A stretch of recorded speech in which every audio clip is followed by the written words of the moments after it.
7, 6, 5, 4, 3, 2, 1. You'll never have the sacred stone. Oh, this you crazy mother. The Savachi syndrome, I'm telling you, I'm like, well, holy shit, that was crazy. Wait for it. Thick and slick.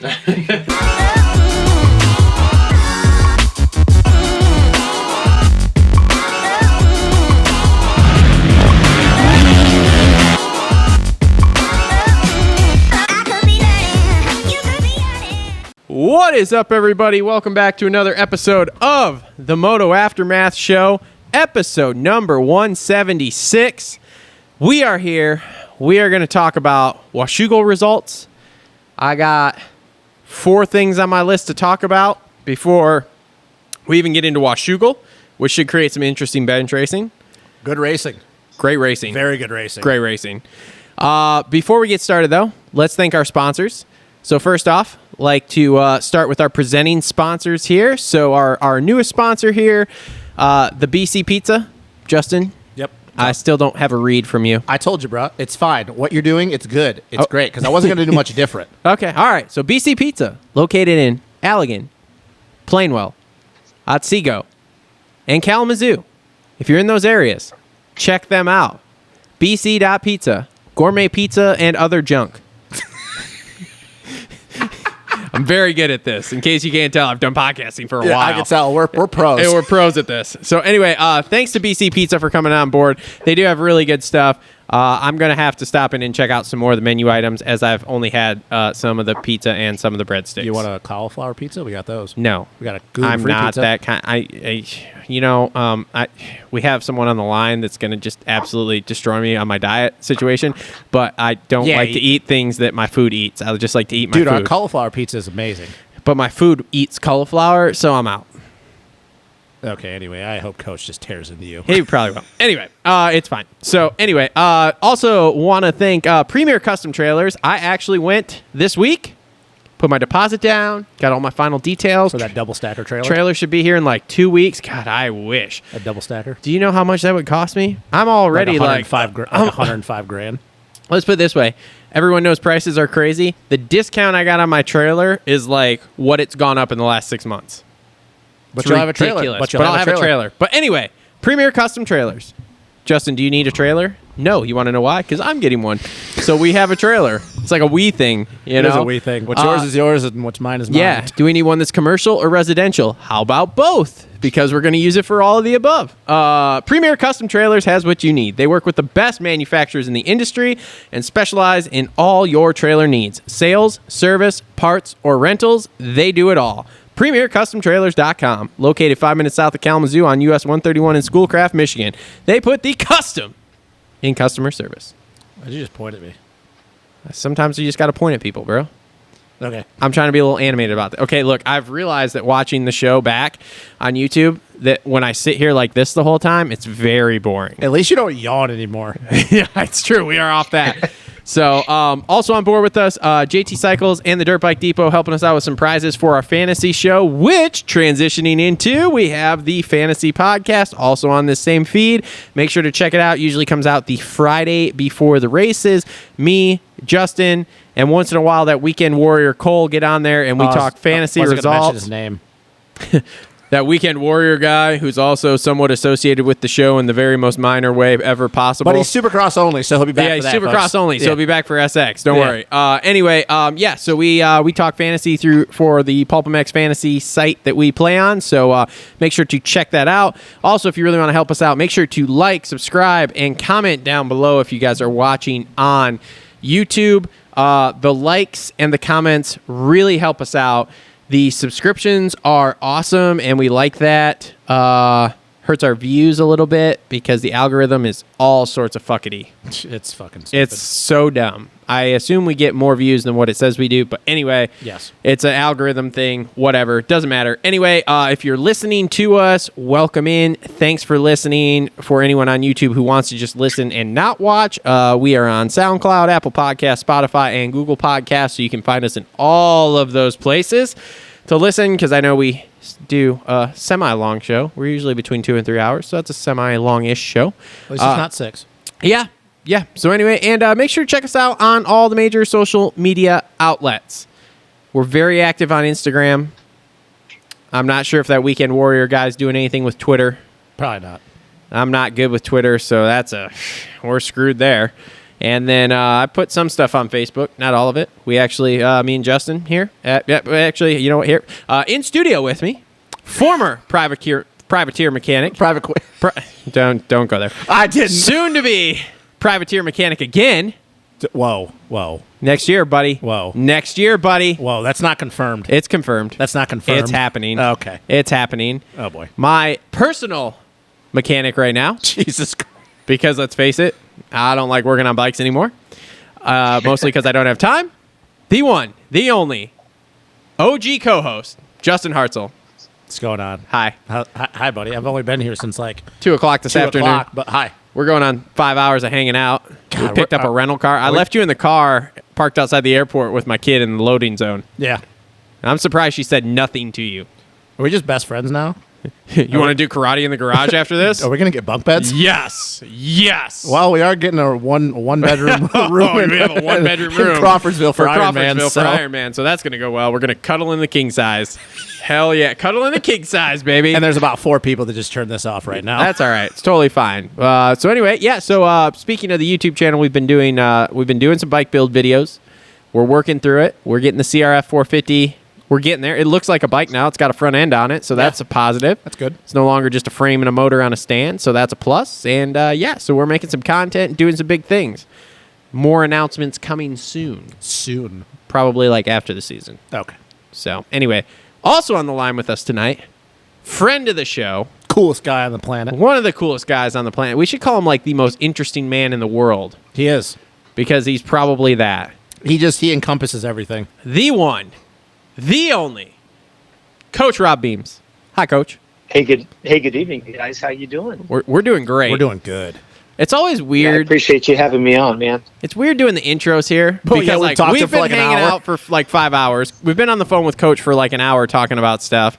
So it's always weird to act like, hey, I haven't talked to you in like 37 seconds. But the YouTube people don't know that. That's true. The YouTube people have no idea. Yeah, they don't know that. Actually, no one has no idea because we didn't record any of it. No, It's all private information. It is private. Real information. private. Hush, Yeah, hush stuff. Doing big money things. Top secret. Area 51, UFOs, Okay, COVID-19. That's what else can we Big go C, to? Here? little V? Big C, little V. That's for the Jab that's, juice. That's what? What? What? That's for another podcast, man. Something like that. Anyway, all right, boys. Coming in like a bomb. We're way off the rails already. All right. All right, so show 176 here. As I said, boys, I take notes. Coach, we're going to go to you first. Do you have LOL? Oh, that's 101. Never mind. Sorry. Oh, yeah, that was actually the IRS phone number I had to call the other day, and that was my code 101, which, of course, if anyone hasn't, we've been talking about this, too. You call you go to the IRS website, it doesn't work. They tell you to call the phone number. You call the phone number, they tell you they're dealing with an excessive amount of phone calls, and they tell you to call back tomorrow. Travis, do you have a shell corporation? And then they hang up on you. Do you I have a shell corporation? Yeah. Not yet. Daddy's working on paying next to no taxes. Don't you worry. Don't you worry. Just get a mattress company. Yes. Oh, man. So. Oh, my God. You want to know what's crazy? So here's a story that has nothing to do with Moto. Coach is isn't never coming coming back on on for the a while. show again. Oh, God. So this dude comes into my shop the other day, right? And I know the guy. He owns a shop locally doing some stuff. I won't say what because I don't want to lead anyone to him. He tells me that he used to be a nightclub person in a city, helped the local police at one point do a drug bust, actually was the guy that they used. He bought a kilo of cocaine off of a drug dealer. That's a lot of Colombian snow. Like, legitimately, he said, handed the guy the money, got the kilo of cocaine, which he's like, dude, it's insane. Like, it's all wrapped up, but he's like, dude, it's a fucking brick. Mm-hmm. And, helped him do the drug bust or whatever. They got the guy. It was awesome. Cool, whatever. But he was just telling me what it was like to hold an actual kilo of, nose beers. You know what made this story any better is if he would have told you, yeah, and then I turned around and it exploded, and then I was on cloud 9 for about a week. I don't know. It was just weird. Anyways. All right. Coach, Yeah. we're going to go to you first here. Coach is Go going. for it. The Supercross schedule got released this week, okay? Yes. Everyone saw it. Was anyone besides me surprised that A, we only had 17 rounds, and B, we didn't have any weekday rounds? I was surprised by that as well. I mean, that's a big assumption that we're going to be clear to go racing. Maybe they know something that we don't know.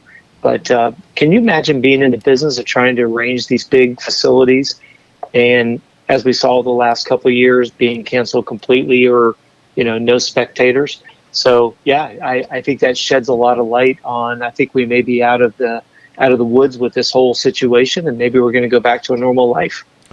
I think the biggest shock to me was not the weekday rounds, did shock me a little bit just because of hey, it puts something on during the week in the wintertime, and it gives NBC Sports something to fill a Tuesday night or a Wednesday night. The 17 rounds, not so much. I know you had said oh, they had been talking about 20 or whatever, but still, I think that we're a while away from that. I will say though, the one thing that shocked me is we're just acting there's just the no talk of no Vegas anymore. We've been having the finale in Vegas for years.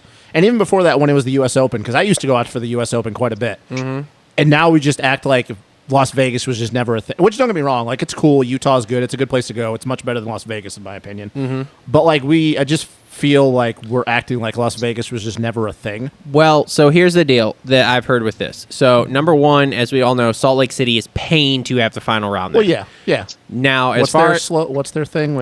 Something sports... They're the sports capital of the U.S. or something. Whatever the mayor likes to talk about. Anyway, action sports capital of the U.S. Yeah, is that it? Something like that. Anyway, the other thing, from my understanding, the old stadium is due to be torn down this year. Sam Boyd? Yes. Yeah, it's a shithole. That is going away, due to be torn down. We're not really sure when, but at some point in 2021, they're supposed to start the destruction on that. I also understand that the new stadium wants nothing to do with motorsports. They don't want monster trucks. They don't want dirt bikes. They don't want anything in there other than sports and concerts. They just want the UNLV Rebels. Yeah. So that's my understanding as to why we're not at Vegas at all. Yeah, Sam Boyd, that doesn't shock me. It's a shithole stadium. It's fucking terrible. They literally, when we used to go out there for the finals of Arena Cross, they would tell us during the day when you'd have those random windstorms, kind of like in Florida when they have random rainstorms. Yeah. When the track would dry out and literally just be blue groove the whole thing, they're like, yeah, we can't go out and water it. Why? Well, I mean, we can't really get our trucks out there in time and this and that. I go, so you can't stop the program for 20 minutes? No, we can't. Oh, okay. It's impossible. Thank you. Anyways. It's impossible. All right, so what you got next? Is that it? Anybody else got anything? I'm truly shocked we don't have 20 rounds. I'm shocked that we're going to California this many times. I know that that's a normal thing, but having the 3A Anaheims. What are you doing right now? I'm drinking soda. Don't tell Coach. You just told Coach. Yeah, you're drinking your liter of Coca-Cola. Boo. Don't tell Coach. Yeah, and you hate spinach. Don't tell Coach. I just did. Don't Anyways, tell Coach. My only other question on that is was anybody? And I guess I'll swing it to you first, Coach. Were you surprised at any of the venues, or was that kind of were you kind of thinking the same thing? There was nothing on there. It was I didn't expect to go there, or why are we going back there? No, nothing new. I have heard that, with Feld being based out of Tampa, I have heard that it's going to be every other year, Tampa gets put back on the schedule. Okay. So I don't know what cadence we're in with that. Looks like, that's not, we're going to, with the exclusion of Daytona, which of course is not on Feld's schedule. Looks like that'll be the only Florida race that we'll have. But yeah, I mean, no big surprises there. I think we've got the kind of the standard stadiums that it seems to fit in, whether it's the week before or the week after Monster Jam and stuff like that. I guess the big question will be how many people will they let in the stadium, and how quickly can we start filling this bad boy up and, get back to normal life as we know it. But no big surprises on my side whatsoever. Well, hey, don't worry, guys. Atlanta Motor Speedway, though. That's cool. That's cool. That, from what I understand, was a complete money move because the Mercedes-Benz is so expensive. Oh, well, I mean, so expensive. Look at it though. Does that? I don't think that shocks anybody. No. Were you a little shocked though that two of us being from Michigan that we're actually going back to Detroit? Somewhat, but not really. Because let's be real, Ford Field is a fucking shithole. The stadium's not terrible. No, it's not the best one we go to. The area, though. Yeah, the rest of it's kind of just, it's whatever. And y'all Michigan people that watch this show can be like, oh, it's great. No, y'all know. It's not. Y'all know what it's like to go to Detroit. Y'all know. Y'all don't say that. Y'all know. Y'all don't say that. But hey, don't worry. We're also, I mean, let's face it. If we're going to Detroit and Detroit's bad, we're also going to the worst place, Oakland. So if you guys would like to get robbed, stabbed, raped, and or murdered, or your bike or all your gear stolen, you're good. You're good because we're going there. I'm not. No. I will watch that one gladly on TV. I will never, ever go to Oakland, California. Steve Mathis can go ahead and I will call him into the show because I'm sure he'll go and get the actual on-point perspective. I will not be there. Yeah, well, that place scares the shit out of me. I was a little shocked to see the Detroit. Like, I understand that they trying to find places, but was a little shocked that, because we've had this thing where we've gone back and forth to Detroit like every 3-4 years. And like... Well, we went several years in a row there. Yeah. But it's just... I mean, I don't know. I guess I'm just a little shocked that we keep going back there because, like, I don't know. It just never seems to work out. Do you guys think that by Anaheim 3, the stadium will still be full? I think so. Coach, what do you think? Yeah, that's $1 million question right there. I think coming off of this whole COVID situation, I think people will still be extremely excited to get out the door. Have we heard it all? Are they going to limit? Or are they just saying full stadium, let's go? Well, not anything I've heard that there's going to be a limit, but maybe. I really hope, though, that they don't make everybody wear masks in that stadium because, L.A. County, so California. Yeah. Lord only knows being out there. And, just coming back from San Diego, Michaela and I were talking about this on the flight coming back. It's crazy to me how California positions themselves as being so environmentally, sophisticated. I've never seen a state with more shit on the interstate like you do when you're in California. I've never seen anything like it in my life. I'm like, man, they have put this persona out there like they're all about, Mother Earth and let's love one another and let's understand everybody. Holy shit. That is one of the dirtiest places I've ever seen. Mm-hmm. I don't understand it. I mean, we've been Northern California, we've been now Southern California and everywhere in between. I have never seen a dirtier place. So crowded, tons of homeless, shit all over the interstates, people throwing stuff out the windows like it's nothing. I mean, I'm amazed. It just blows my mind. So, yeah, nothing surprises me being out there. I would just like to see them open up the stadiums. And like you say, if we could get 3 sold-out crowds, 2 sold-out crowds, 1, let's take it and run with it. Sport definitely needs it. Feld definitely deserves it, trying to put the series on the way they did. But, yeah, it'll be interesting to see. I haven't heard that they are or are not limiting it, so let's see what happens. Mm-hmm. I'm going to make a bold statement right now that if they're not, well, it's not that bold really, but like getting wild.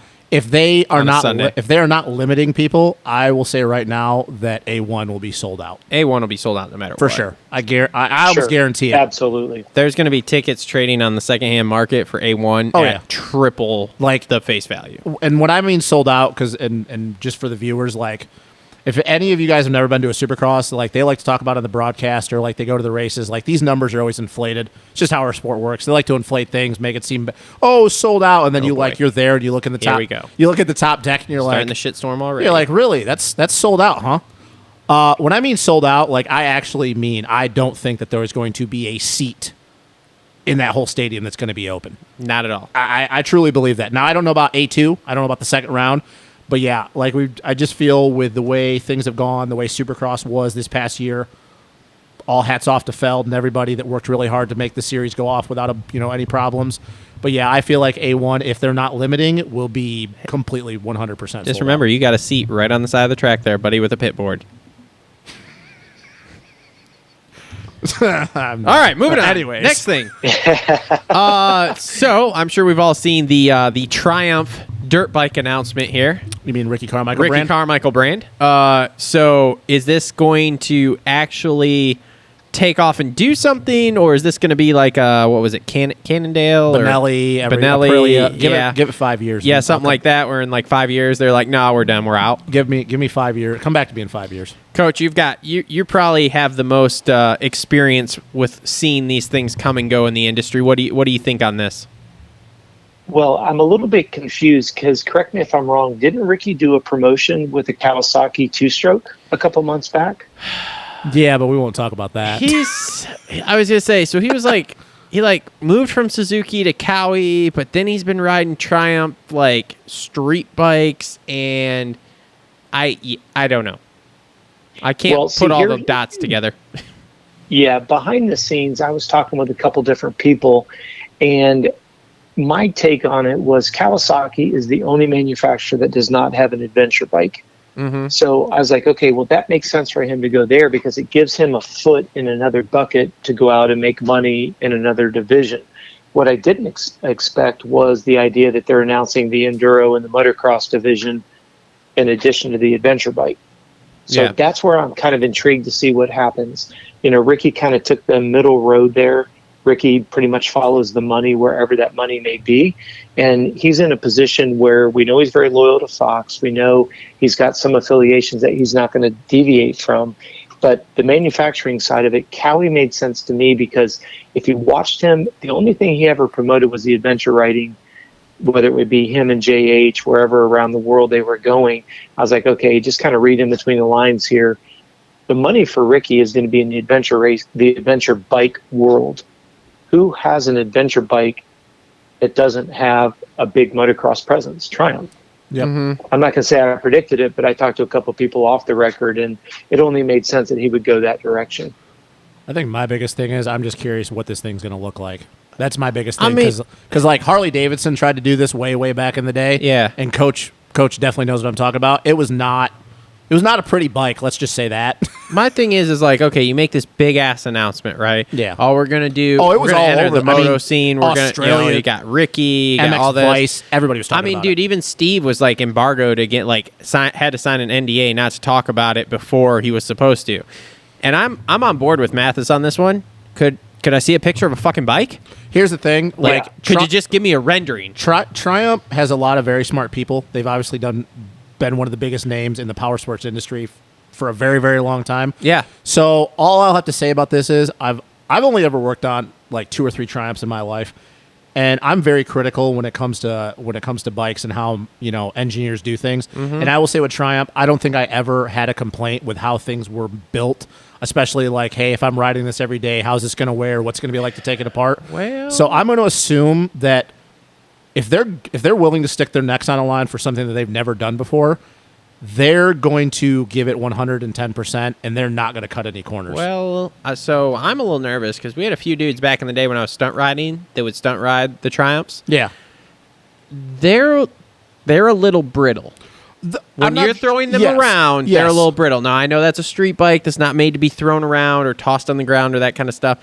So that was the first thought that crossed my mind was like, man, from my experience, like they're sick bikes. Yes. They ride well. Very expensive, though. The expensive, yes. The people that ride them love them. But when we started putting them down, they were brittle and issues arose. It just makes me wonder who the engineers they're going to hire on. If they're going to have you seen the rendering where somebody put like the Triumph logo on a KTM bike? Yeah, that to me, that's my only big question is what is this thing like? Because they're talking about having a race team in 2 years. Yeah, like 2023. A full factory race team. Sick, bring it on. Which this thing is too is like unless you're paying an assload of money, you're not going to get any top guys to ride for that team your first time out. Yeah, I bet they're going to pay money. No, I'm not saying they're not. I'm just saying that's the only way they're going to get people. Because like Aprilia is doing this with their, or not Aprilia, I'm sorry, Beta with their factory team, and they picked up Van Horbeck. Yeah. And he Jimmy says he Close. loves that bike. Yeah. He says it's better than his Honda. Yeah, for sure. It's a good bike. Like, I mean, they've been around the enduro stuff for a long time. But it just makes me wonder is what's this bike going to look like, and what engineers are they going to come up with this? Because it's like, well, who are they going to copy? Because, like, you look at Beta, and it's a little similar to Gas KTM. And like, should we buy one and have you take it apart and see if it's as bad as a KTM or what? And the Fantic over in Europe is pretty much a knockoff version of a Yamaha. So like, are they going to do a mixture of all like the big five? Like what? I don't know. I don't know. That's my biggest question. The other stuff, it comes. It's gonna. We'll find out. Well, it comes, huh? It does. Interesting. But weird. That's how they make Triumphs. Anyway, gotcha. I'm on fire tonight. Why don't you go eat some spinach or something? Shut up, man. All right. So next thing up, Justin. This one's really pointed at you. So, oh boy, have you heard this talk? So you're a big MXDN guy. Yep. Big MXDN guy. MX of Nations, greatest motocross race ever. It's not, but okay. Shut up. No one cares anymore. Anyway, they're saying that this is going to be a points paying race. For everyone? That's what I'm hearing. Because how's that going to work for us? Well, this is the thing that was brought up when I was listening to Pulp about it, and it's a super intriguing topic. Okay, so you got a points paying race. Yep. What happens to these dudes that are good? Say someone like Geyser, okay, who rides for this little Slovenia. shithole country that has Slovenia, no yep. one else that rides there. Yeah, they don't qualify for the A main. Well, so what the fuck does that do for him? Yeah, especially now, like for this year at Mantova, because they're doing the MX of Nations at the end of September, like they always do. Yeah, and then they still have like 5 rounds afterwards. Yeah, that's why their series. And the reason they're saying that it's going to probably have to be a points paying race is because otherwise, the guys in the points race are not going to ride it. Yeah, you're just going to get a lot of like Sweden and Finland and like Australia. But then, like they said, what the hell do you do with the guys who are like, if they make it a points race, so everyone races, what do you do with the guys who are in the points race who are on countries that aren't going to make the A main? Well, and then also, like I said, what are you doing to entice the Americans? That's 100% a thing too. And let's be honest, and you know how big of a Euro guy I am, so I'm not just saying this, but everybody knows for the MX of Nations, it's always been us versus them. Because if we're not there, it's kind of like after 2001 when we didn't send a team because of 9/11. Like we'll slap anybody in the PP at Supercross. Yeah, well, this isn't Supercross, buddy. We'll I get don't slapped care. in the PP outdoors. It's not. It's just another GP, which that's fine, especially with the way GPs are going this year. But it's like if we're not there, it kind of deflates the whole thing because then it's like, well, this is just another GP, except the difference is it gives the home crowd somebody to root for. Like the Italians this year have a really, really good team. Yeah. So, and it's going to be in Italy with Cairoli, So Mattia does Guadagnini. Australia. Well, they have an issue about who they're going to send, though, because they actually have one of the best teams in a while. So who are we going to send? Because they have like 5 dudes they could send.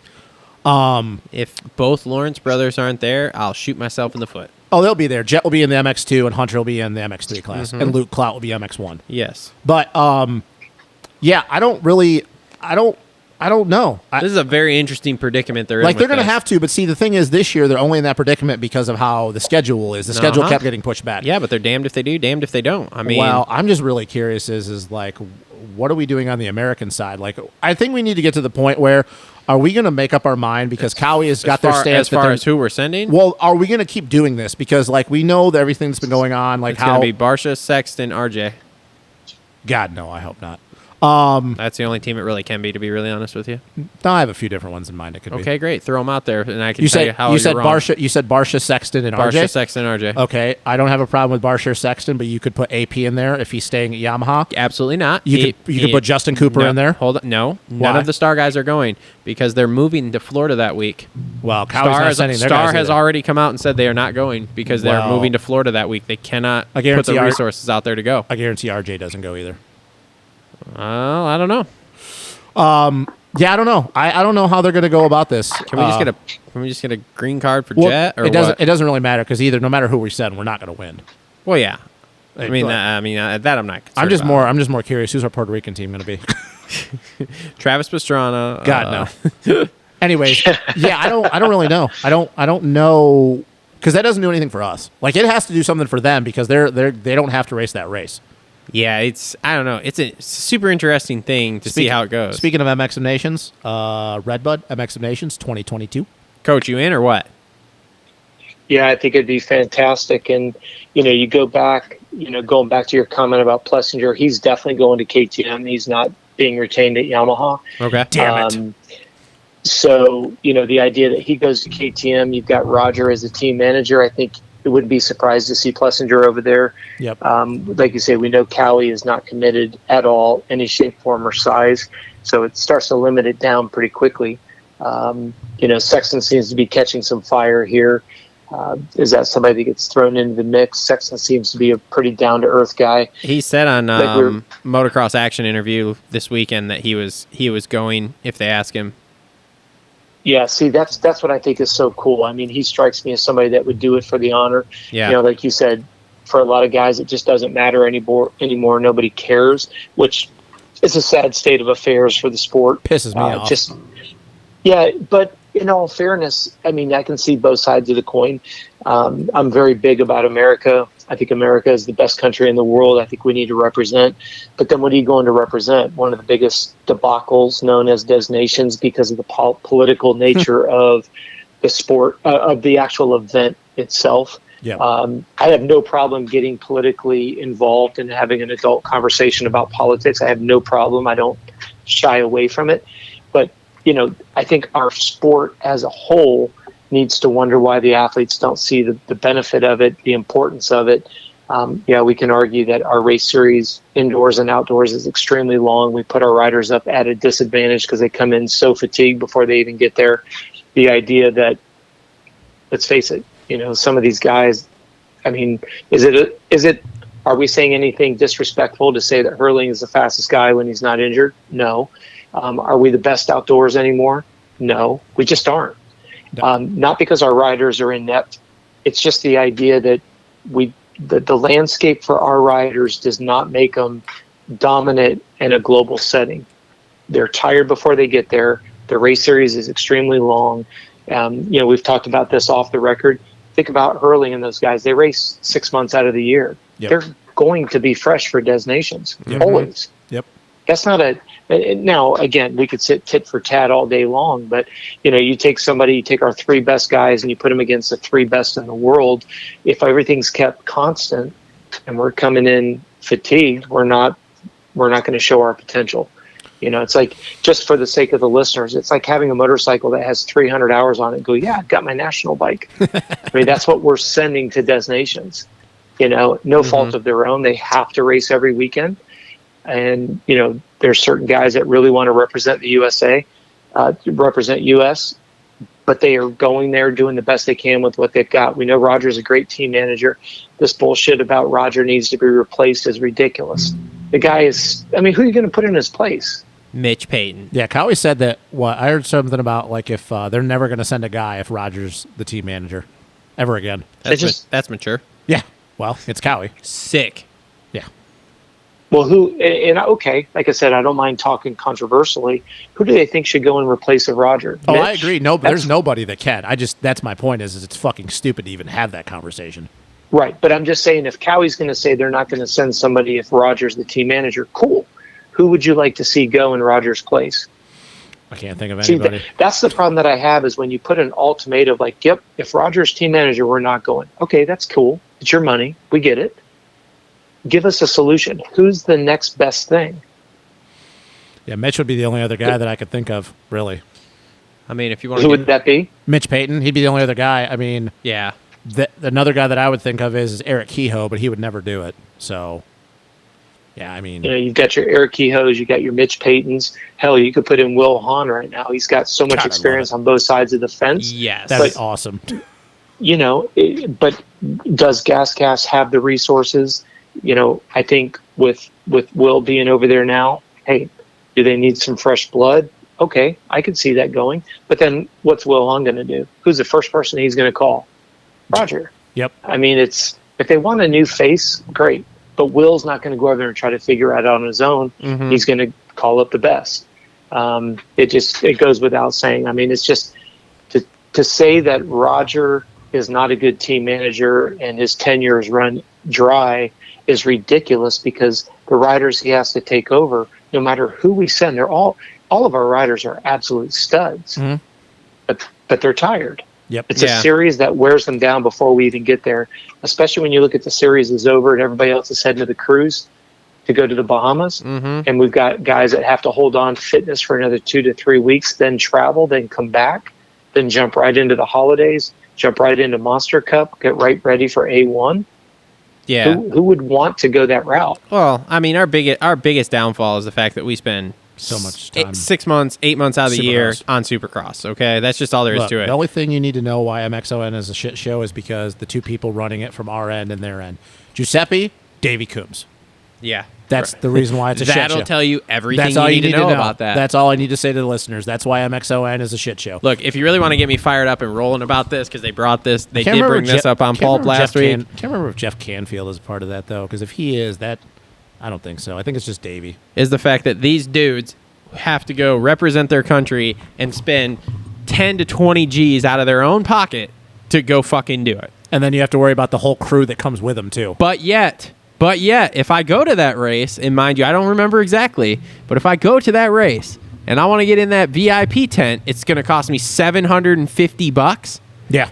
And you're going to pay out $3,000 to the people, to the dudes for the whole team. That's not even an individual guy. You're going to pay out $3,000 to the fucking team that wins? Yeah. Get fucked. Yep. But I will say, though, I am looking forward to it being at Redbud next year. I mean, we're totally going. Yeah, for sure. For sure.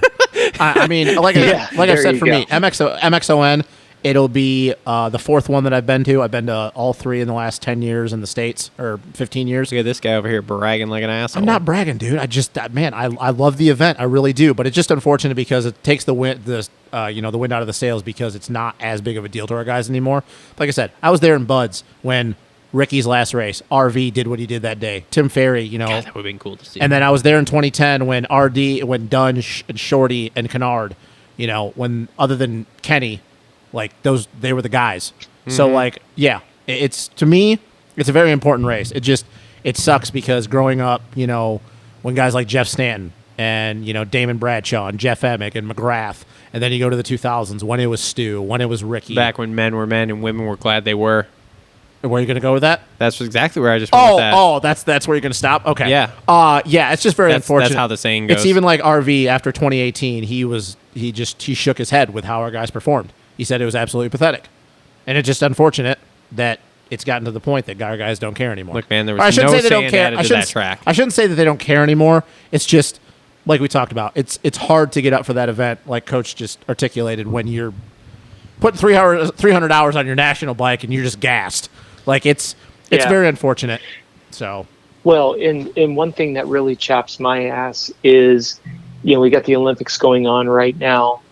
I love the Olympics. Most of the listeners know that our biggest business segment is the triathlon side of the world. Okay, so you have USAT Triathlon, not the biggest organization in the world. They pay 100% of the athletes to go to the Olympics. They have a junior development program. When those athletes are on a junior development program, they get a stipend to live. And our fucking sport can't put together something to create. I mean, I'm not trying to toot my own horn, but that's why I put together my Moto E amateur development program. Toot away, Let Coach. me try to offset the cost of these athletes to go racing, thanks to our sponsors. Let me develop for them and provide for them a nutritional and a performance program so they don't have to pay for it, so that they can go and try to race at the elite level. And yet we have, as you just, as you guys articulated, our athletes have to pay out of their pocket to go represent the USA.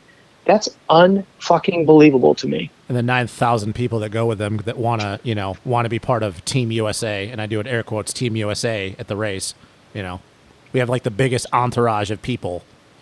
Yes, they go for free. Yeah. Now, mind you. Yeah. Now, mind you, all we'd have to do is sell those spots for $1,000 a piece, dude. Which they would sell out every single fucking time. If you told even the average fan that just knows a little bit about moto, and it would cost no one anything to go then to represent us, they would do it in a heartbeat. Are you kidding me? Because if you told Johnny that him and his 8-year-old son that all you'd have to do is spend $1,000 to be in the Team USA pits at Redbud of all places next year, they'd be like, "Fucking, I don't care." We would be there. Get a checkbook. I would have swiped the card last week for us to go do that. Exactly, both of us. I completely agree. I really do. Now, obviously, that's a pipe dream, but I completely agree. And I wear a Team USA jacket and stand there and act like I know something? Yes, I can. You would, and you know what the crazy thing is too? If we talking about experiences. Oh, when they're going to the local track to dial in the bikes, you get to go with them. Everything that they get to do, you're part of that experience. Mm-hmm. Fucking people would be But here's my question though, Justin. Where is the AMA? You and I hold a card. Yep. I have a USAT membership card. Now we're gonna go down another rabbit hole. I love it. Let's keep going. Holy shit. So where is AMA Ohio? We know that MX Sports owns AMA Racing in the United States, right? Yep. Maybe not own it. I think Davey says he has a lease on whatever the heck terminology they use. Where's AMA Ohio with all of the thousands of people that they boast are AMA members? That is at 50, 100, whatever it is. Where in the world is that money going? Oh, don't tell me this bullshit that you're out protecting our rights to ride in the woods. That is such a mantra that's been so overused and so dated. I've heard that in like 94. You know what I mean? It's like they're just a all shell of us company, own- all right? This is all like of us own AMA cards. Look. That's why I love to draw the parallel between how many USAT triathlon members there are, and we send a team on top of a junior development program, and we have AMA flat track, uphill, supercross, motocross, road racing. In triathlon, you only have one umbrella. AMA has a multitude of umbrellas. And we have our riders. I love when Mitch Payton was on Whiskey Throttle talking about how much money he pays out of his own pocket to support our team. Oh, yeah. That's fucking ridiculous to me. Look, Coach, if you're in the AMA, if you're in for 20 years, you get a pen and a notebook. There you go. God, that's all And you be need, thankful. right? you have paid all you $10,000 need. and you get a pin and a notebook. Yep. I just paid kind of like our local series. You just spend, $50,000 to go race all these races just to get a plaque at the end of the year And a jacket. that says your name on Yep. it. You get a jacket. Yep. Yep. Nope. Yeah. This is Hey, I'm It's hanging that number ridiculous. one plate on the door, all right, bud? door And yet of the trailer. We've got the Olympics going on right now. You've got one of the guys that I like to follow, Connor Fields, BMX world champion, Yep. defending number one plate in the sport of BMX. Okay, USA Cycling took him over there, took a team over there, took a group of coaches with them. They're not paying their tab. Yep. And I don't know if people realize this, but you look at USA Cycling, those athletes, just like triathlon, just like running and track and field, they're on a monthly stipend. They're getting paid to represent USA through January through December, from the last Olympics to the next Olympics, based on rankings. What in the hell are we doing? Yeah, I'm a big freestyle wrestling guy, and it's the same thing. Like our USA Wrestling, they have all these different camps and all this stuff, and they have all the guys that finish second and third at the trials, and they're all getting paid to go just in case something happens, or to train with the guys that are actually there to give them, I don't want to. It's not sparring, but training guys that they can roll with and be on the mat, Sure. and they are all going there, and they're all being paid to be there. They're not just hey, you're just coming with us because you're part of our team. But yeah, you're not getting compensated for it. No, they're getting paid to go because they're there to make our guys that won, that are there representing our country and women, better. Mm-hmm. It's not just we're taking your time and no, you have to be here because you're, an Olympic or a USA wrestler. No, you're getting paid to be here. And I don't know. It's fucking stupid. But listen to what you just said, though, Justin. That's what I love. You're there as an asset to take the team to its potential. And you're not a liability. Yep. But our mindset, and you mentioned the two, Giuseppe and MX Sports, those two think and act exactly alike because they work in conjunction with one another. They're the two bookends of the system, and everyone else is stuck in the middle. It's a fucking debacle, and it has to change. We need to overthrow them. Time to start the lay revolution. Like Cuba. Well, it goes back to like what Grundle was saying. It's not very hard to fix the system. It just takes some organization. It takes some forethought. It takes some effort. How many times have we talked both on and off the air collectively? The riders have absolutely zero voice, and as soon as they start to get a voice, they find a way to dismantle it. And unfortunately, with it being such a young man's sport, how many 16-year-old kids know how to even put it together? Mm-hmm. The parents are just busting their ass to try to get to the races, which we won't even talk about spending $100 to race for 7 minutes after driving 3 days across the country. It's fucking highway robbery. Yep. It's ridiculous. And then Yes, you have a perfect debacle. You have the parents that are exhausted. You have the parents that are overextended. And by the time they get into the pro ranks, they're barely just able to get enough done on a daily basis to go racing. So the athletes cannot get some collective momentum. They cannot get a collective voice started. Why? Because by the time they get it started, they're hurt, they're injured, or their career is over. Yep, kids out of the sport in 2 years. That's exactly it. So the guy's like, well, why the hell would I spend time trying to make the sport better? I need to go into the working world and move on with my life. No, and I'm not saying that disrespectfully. I say that 100% respectfully. But that is a perfect dynamic for somebody that doesn't want there to be a rider's voice, because if you can keep them absolutely wide open, we just teased earlier, the top guys are fucking exhausted. Who's going to want to come back around and want to make a difference? Those that made good money, they're like, later, I'm out. Those that didn't make it, they're like, well, I tried. But you got to move on with life.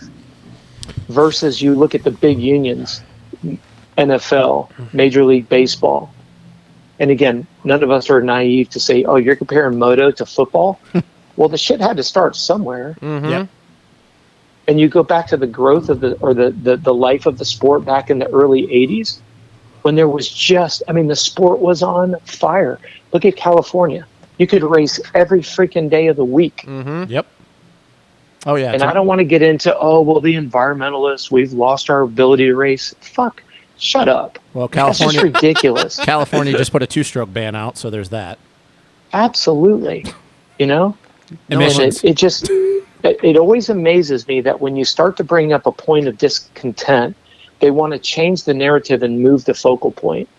You know, it's kind of like when Hopper was talking about the idea that the parts, everybody gets the same thing. And then Davey Millsaps goes on and goes, no, they don't. I fucking had nothing compared to James. And then if you read the comments for the keyboard experts, they go, well, okay. So maybe the parts don't always get evenly distributed, but you're comparing James to Davey.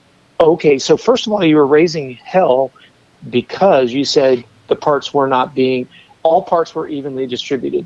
Then Hopper's point gets validated by Davey Millsaps going, yeah, I didn't get the same thing James did. So the point in the conversation was, in the original thread of discontent was, oh, that never happens. Davey Millsaps validates that it happens. So what do the keyboard experts do? They change the perspective. They move the target.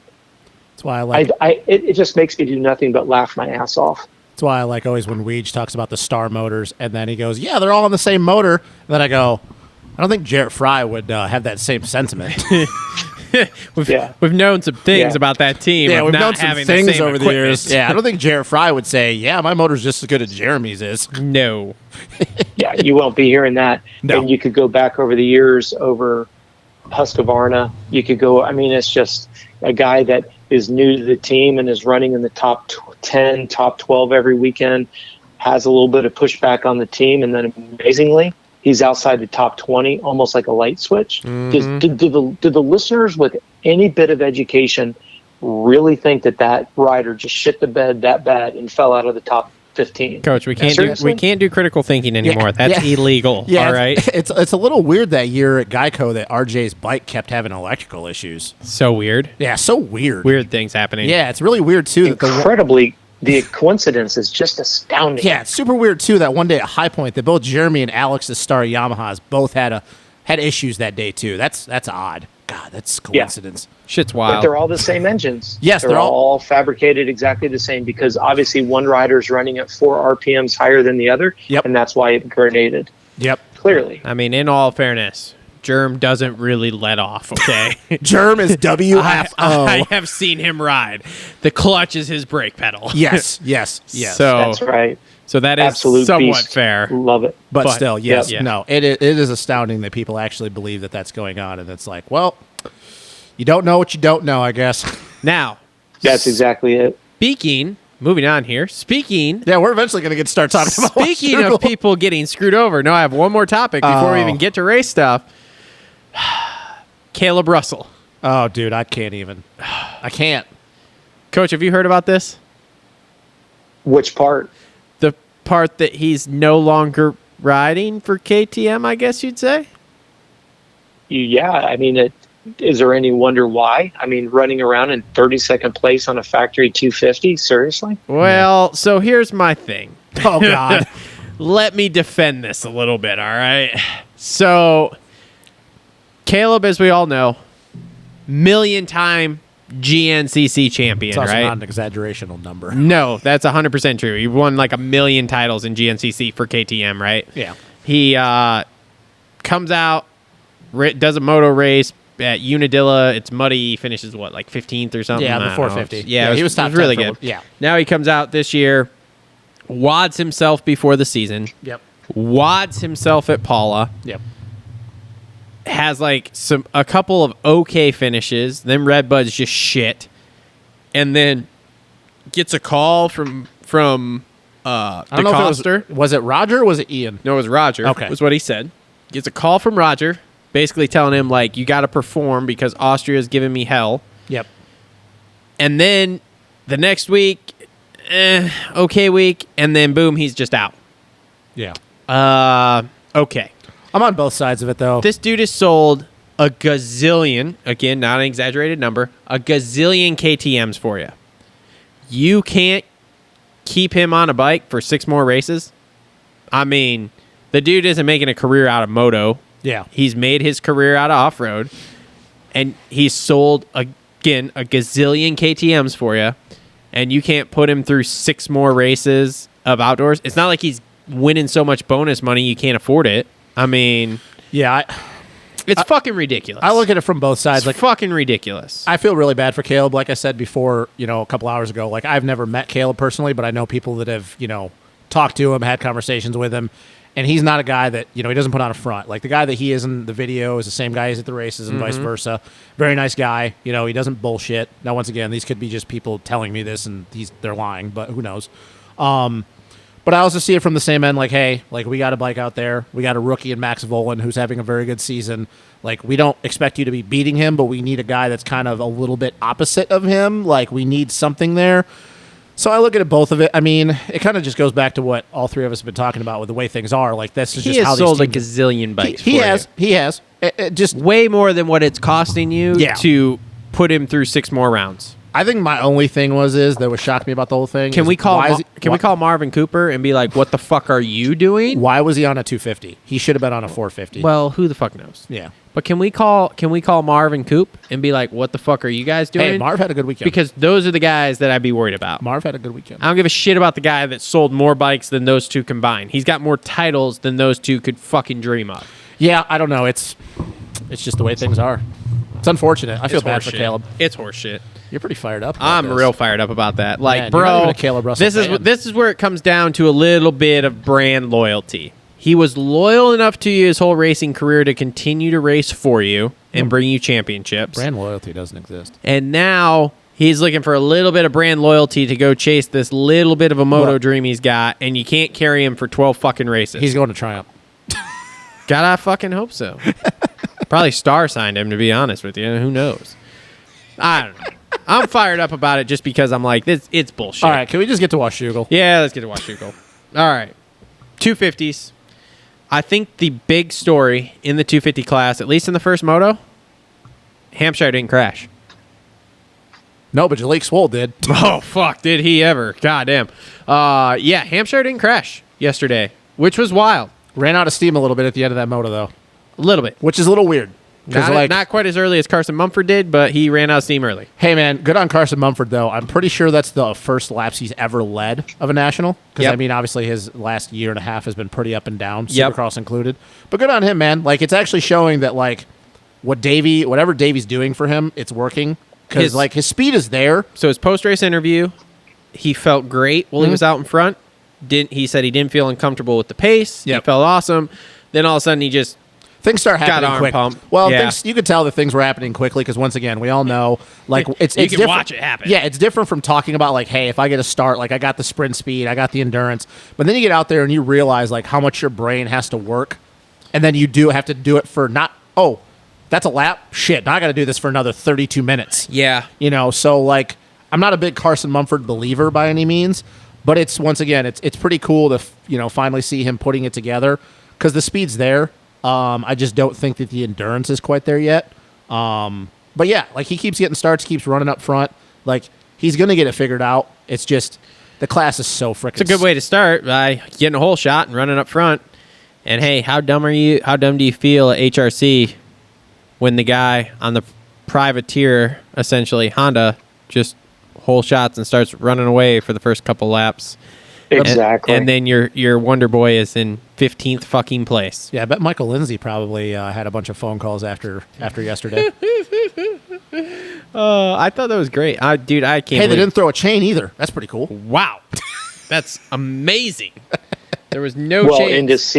and to see like when Jet got around him and then he came right back after him and Yes. drove right back underneath him. Oh yeah. That was incredible. To me, that showed so much athletic maturity because he's like, I'm not going to let the excuse of a non-factory bike. I'm up here. I belong up here. You know, he's had a stellar amateur career. It was, I don't know. I love the way that he counterattacked. It wasn't like, okay, I got lucky, got a whole shot. It's like, no, I'm going to race it for as long as I can.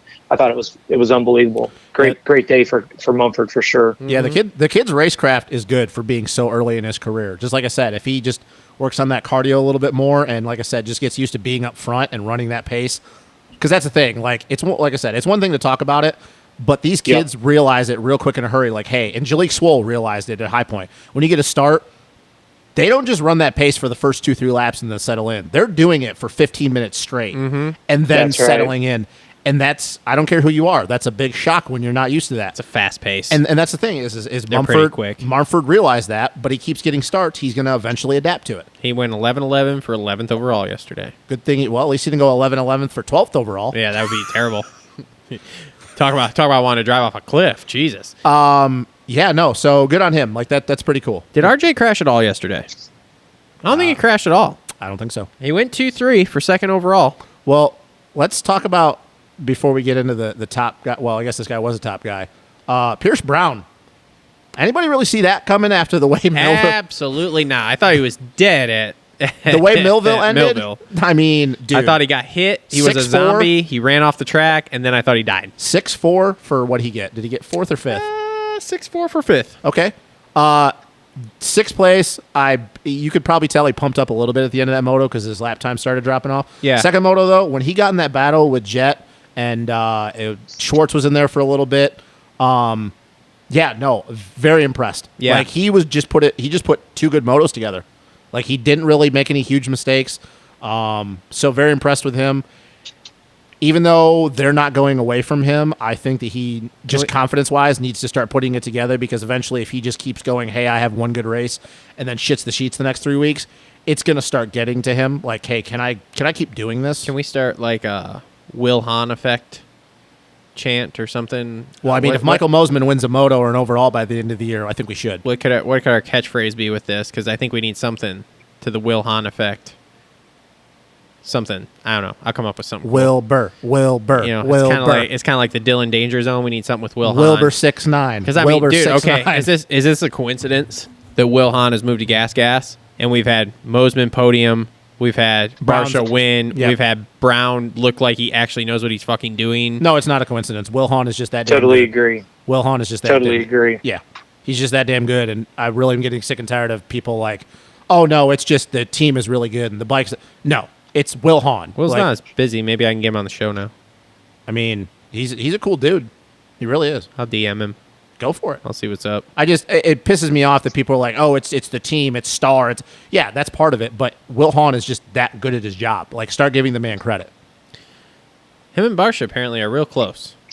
Well, it'd be one thing if it was a one weekend hit. Yep. But to see Mosiman and Barsha last weekend, and then to see them both do pretty well this weekend, I totally agree. I think Will, he brings a charismatic approach. Obviously, he's very serious, but he's very funny. He's very funny, but he's very serious.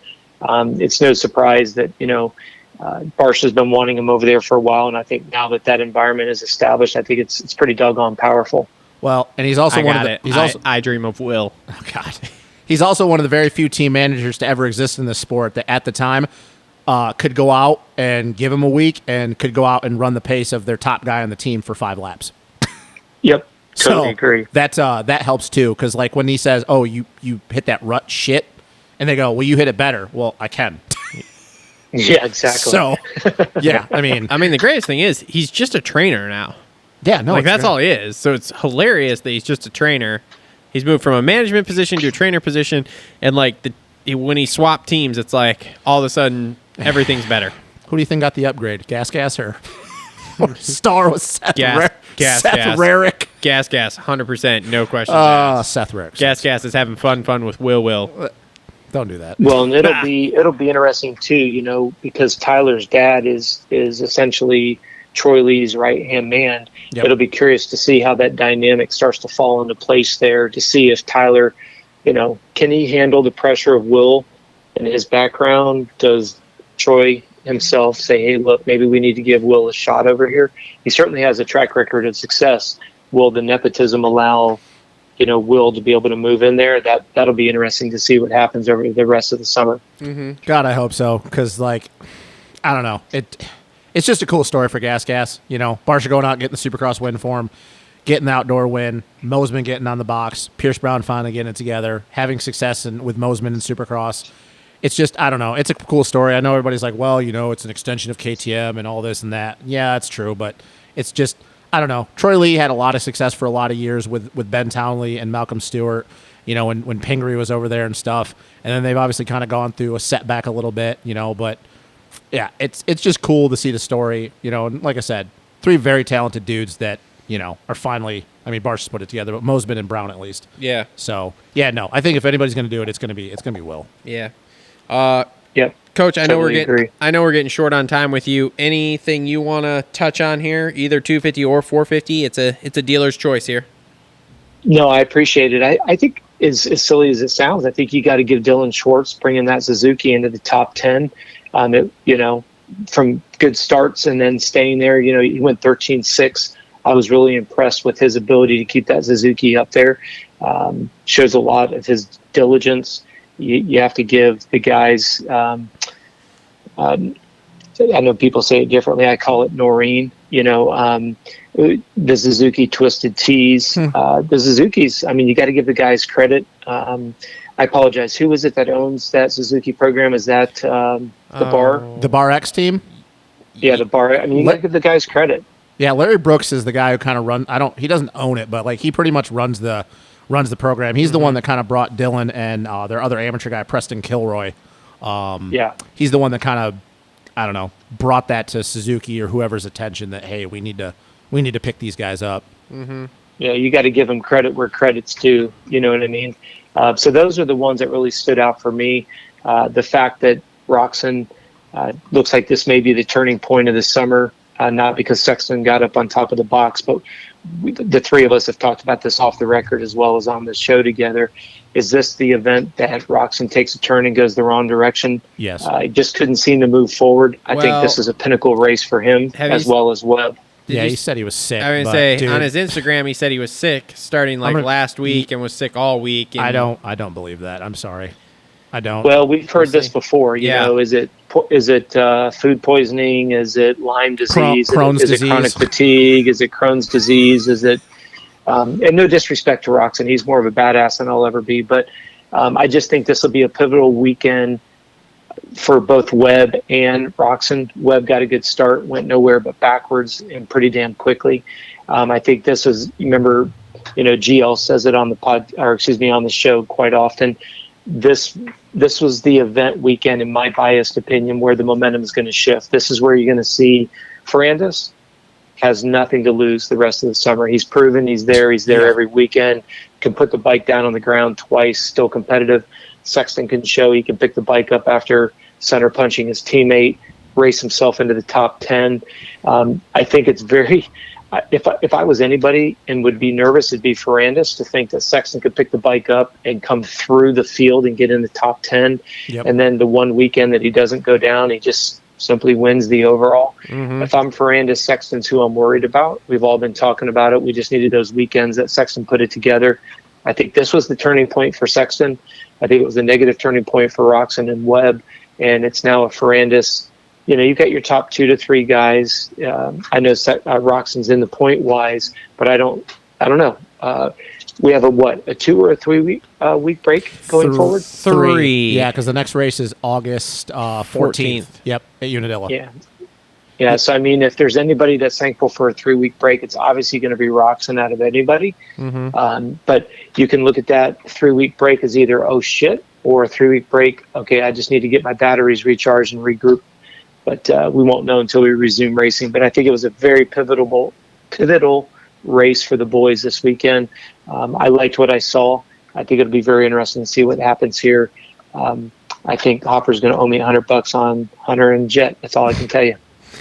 So I'm going to be real honest with you. Going to Unadilla, we know how good Kenny is there. Talking about with Sexton, finally I got the confidence. I got a moto win. I ran with Eli and Dylan for the time being. Kenny went backwards. We saw a little bit of the old Marvin Muscan that first moto at Washougal. Tomac looks like he's kind of getting his first motos figured out. I'm going to be real honest with you. If Kenny goes out and lays an egg at Unadilla, which arguably is probably his best track at the Nationals, I'm really afraid that he's going to fall outside the top 3 in points at this point. Because, Barsha still obviously got the overall at Millville. Had an up and down day at Washougal, but a good first moto. Like I said, Eli's creeping up there. If he goes out and struggles at Unadilla, forget the championship. I'm nervous for him that he falls outside the top 3 in points by the end of the season. Not unrealistic whatsoever. Yeah, not whatsoever. That would be the biggest.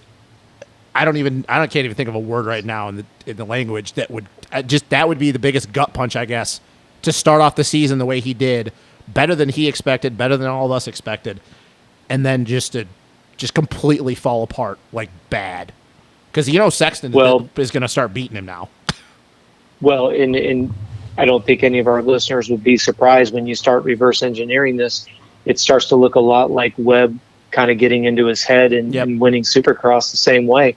It's just going to be a different color bike and a different number on the bike. So Ferrandis may have his cards, but you can't count out Christian Craig. Yep. You can't count out any of those Yamaha riders. Plessinger with one sans one DNF. You could have a completely different narrative going into this 2-week, 3-week break. Yep, and like I said, we saw an old Marvin show up. I know the Washougal people are like, well, he's got a Washougal, but still, just confidence thing. Coop, I think we kind of see where Coop's at right now. This is just kind of where he is outdoors. KTM should fire him. Shut up. Stop. Should probably just let him go. But yeah, I don't know. If I'm Kenny and he comes out and lays a goose egg at Unadilla, I'm really nervous that he's not going to end up top 3 in points because he's 47 back and Barsha and Eli are Eli's only 57, 58. I think Eli's 56, so and he's then only Barsha's like 9 behind him. And I think Barsha's 10 back of Eli. Yeah. So a lot. Yeah. It's close. So yeah, it could get really interesting, and I would not be surprised to see him fall out of the top 3. But again, with the way we thought it was going to be coming in, where we thought we'd see him for 2 or 3 rounds and they'd be out, is it really? I think the more insane thing is how crazy is it that Dylan might wrap this championship up 2 rounds early? Oh, dude, it's wild. That dude is just I think it's realistic. I completely agree. I really do. And the crazy thing about that is, Coach, of all people, we always talk about how deep this 450 class is right now. We talked about it in Supercross. Wait, hold on. Could he wrap this at Ironman when we're there?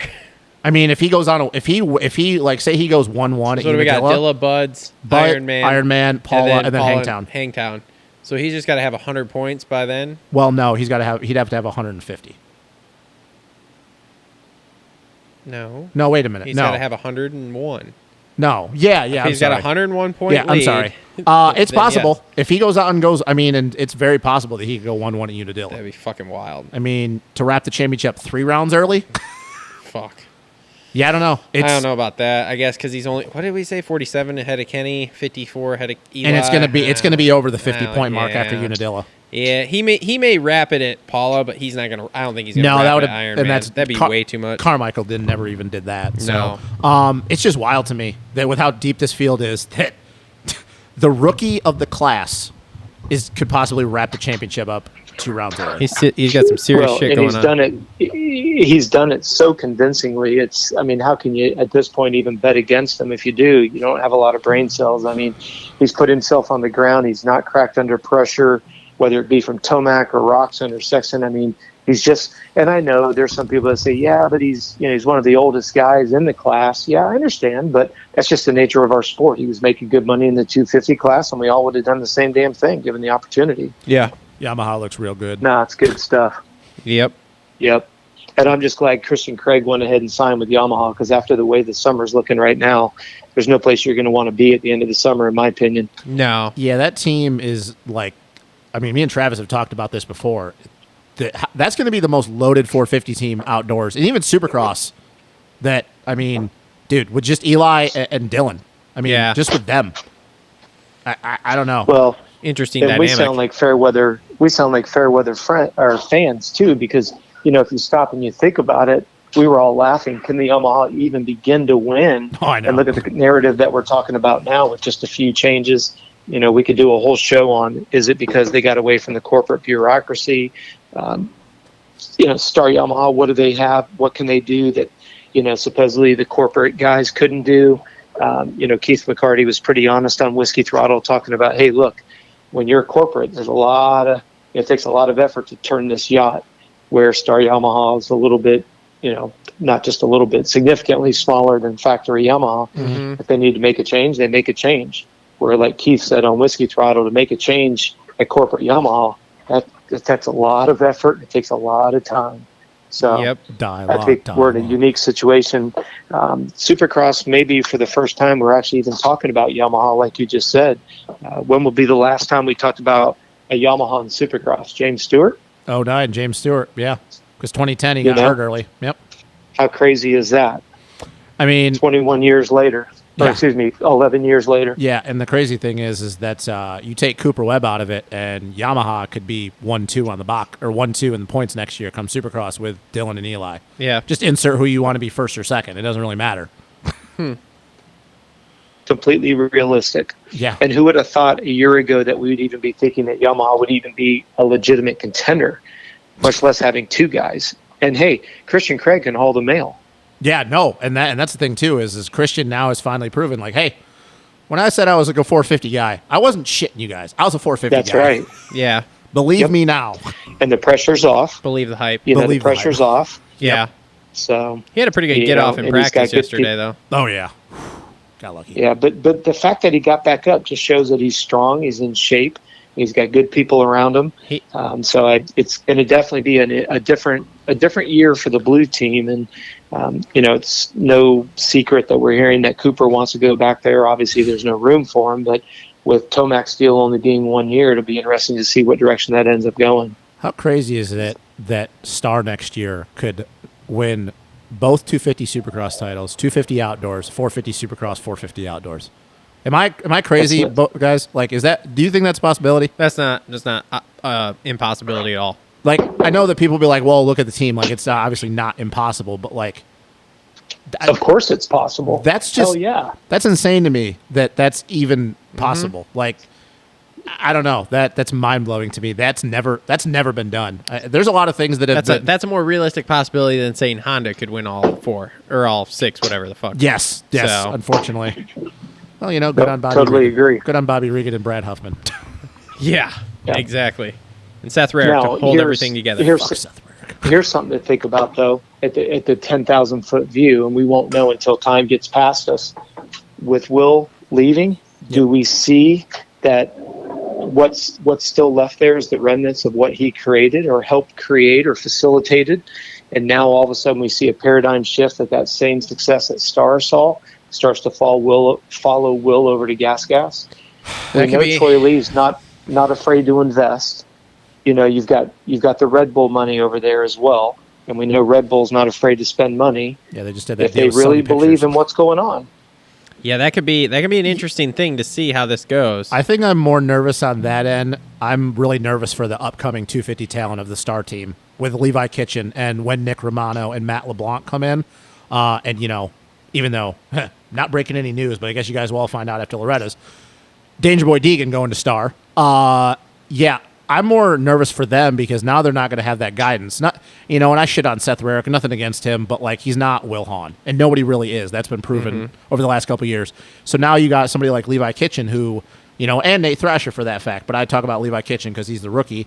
Hey, I've had this guy in my corner. He's helping me not only the riding aspect, but a little bit on the mental side. Like, hey, he's been there, done that, won a 250 championship, done really well in the 450 class. Like, he's helping me through. And now I'm about to make my pro debut, and he's not there anymore. And then I'm making my full first-year debut next year, and he's not there anymore. So, like, I'm more nervous for them, I think, than anyone because they don't have that guidance anymore. And like I said, no disrespect to Seth Rarick, but he can't guide these kids through like Will can. No. He had an okay pro career, but when I say okay, I just mean he made the races. Yeah. And obviously that's fucking hard as it is. But I feel bad for Levi Kitchen and LeBlanc and Romano and all these kids that are making their debuts soon, that they're not going to have that guidance anymore. Yeah. And, Bobby Regan can only do so much. Like, he can't help these kids with the riding aspect of stuff. No. So I feel really bad for them. That, for me, is what I would be looking for. And, I mean, God, I hope there's not a fall off on that end. It's possible. When, just kind of changing the subject just briefly, you'd mentioned the Deegan situation. When does that become public? I mean, when does that really... Supposedly after the Loretta's. Yeah, apparently after Loretta's, after his 9,000th Super Mini race, he's going to make the announcement. Straight to star. Yeah, that's what it's sounding like. Look, bro, they'll race Rad or D. They'll get there when it's time. All right? Whatever, man. I can't even talk about Deegan. I just can't. I mean, I just the can't. kid's going to make $1 gazillion. He is. He's already making $1 gazillion, and so then he's going to make $1 gazillion more. He has boxer briefs now. I saw something about that. Yeah. Awkward.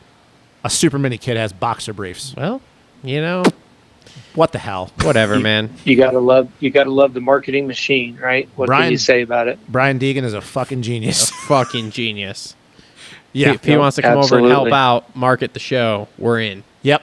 People can say what you want about Brian Deegan, but dude, guy's got a knack for making money. I'm a fan. I'm a fan. He's a real cool dude too. Mm-hmm. Real cool guy. So if Deegan goes to Star Yamaha, when does he make his pro debut? Because considering he's only on Super Mini right now, he's not even on a 125 full time. Probably 2 years, so probably 24. The last thing I heard is 23 after Loretta's, 24, something like that. The last thing I heard is they're going straight to the 250 for Minios. So he'd be in B and whatever they call the schoolboy class now. I don't know. They change the name all the time. Schoolboy 2, bro. Schoolboy 2, whatever. Because apparently he's not doing the 125 thing. Because he's See how already. I know all this amateur shit? Yeah. Wow. Okay, Steve. And then he's I'm good at amateur stuff. And he's going to Minios, doing the B class, and then basically kind of doing what a lot of these guys have an A, bumping up to A right after Loretta's next year, and then probably making his debut at the Nationals, I would assume. Okay. Well, to be curious to see. I mean, I've heard some scuttlebutt about it, but I haven't seen anything come to fruition. All I know is Deegan is pretty damn small to be jumping on a 250F. That's all I'll say. Bro, Yeah, he's been riding a 450. Yeah, bro, he better start doing steroids now. He's been riding a 450. Better start pumping him full of roids because Coach is right. That kid is very, very small. You guys are crazy. Whatever. He's fine. He's been riding a 450. Whatever, man. I don't care. Rip it, brah. We'll race Rad or D. We'll get there when it's and time. Evan Ferry whooped his ass last time they rode a 125 together. Bro, Whatever. it's totally fine. Whatever. Evan Ferry's not making $1 gazillion right now, all right? No, and Tim Ferry's not paying $1 gazillion either. Oh, boy. Shh. Quiet. Quiet down. I know. We're not allowed to talk about stuff like that. This is a family-friendly show, all right? We talk only facts. Positive things. Positivity show. The show is positive. I am positive. Nothing but positive and truth. Truth and positives. Positives and truths. Yeah, exactly. I am positive Area 51. that Justin Cooper hit the ground hard as fuck at the end of that second moto yesterday. Yeah, we didn't see it either. No. Haven't seen anything online about it yet. I don't know how the broadcast missed that. I don't understand either. Blows my mind. Well, you go back to what you're saying, though. If you have... It'd be one thing if Deegan's jumping on a bike that's relatively benign. I mean, no disrespect. Maybe if he was jumping on a Suzuki, I wouldn't be as concerned. But to jump on a Star Yamaha, think about it, Jay Coop, Jeremy Martin, Thrasher, these guys, I'm not going to say they're huge dudes, but, you got Jeremy Martin. He's got a lot of athletic maturity. Yep. You've got Jay Coop, who's a lot of maturity and a good size. I'm not saying big guys. I mean, but I don't know, man, just for the listeners, stop and visualize and think about Deegan and compare Justin Cooper and compare 1 year from now. Is he going to be ready for a Star Yamaha 250? No. I'd like to say yes, but I have to ask, is he really? I don't think so because you put him next to like Nick Romano, who's not too much older than him, and Nick Romano, you could see the maturity of between them. Nick Romano he throws that 250F around pretty well, and like I said, you look at Deegan and he had a hard time, even handling that KTM 125. Romano tosses it. Who? Romano. He tosses it. Whatever, dude. Toss it? Yeah, just because we're from New York doesn't mean you need to do that. I don't know. I'm just making shit up as I go along here. Yeah, it's very obvious. Oh, all right. Well, anyways. I'm tired today. I don't know what you want from me. Anyways, yeah. So, Jet Lawrence Championship over with? I mean... No, because Cooper tossed the shit. He tossed it right away at the end of that second moto. But I am a little disappointed. You should be getting nervous for your boy with these starts he's got going on. The starts do make me. I'm upset. Okay, let's face it. I'm just upset about it. Like, what the fuck are you doing? This is HRC Honda. I mean, I think it was Phil was talking about leaving the race last week, riding in the car with Mertz, and just telling him, like, look, dude, just go to a field and just do 1,000 starts with the kid. He doesn't need to practice his motos. Just do 1,000 starts. You know who is worried about starts? Like, fuck, I could yank a better start. Pro Circuit Kawasaki. Let's not change the subject right now. So anyway, so with Jet, I don't think the title's done. Let's see. He's only 8 points back. Oh yeah, title over. He's 8 points down. Yeah, but had Justin Cooper passed it away. Had Justin Cooper not gone down. Here's what I really think. I think that J-Mart's going to insert himself in this title talk here before the year's over. Yeah, I'm going to be real honest with you, and I don't care. Everybody can say in the comments below that I'm crazy.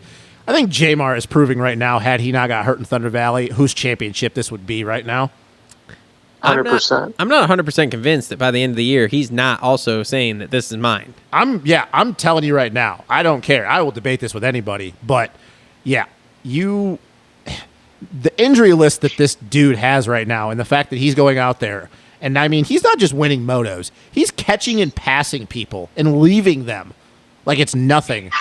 Yeah, I don't know. I just, if I'm Jet or Cooper right now, like, yeah, he's not going to win the title.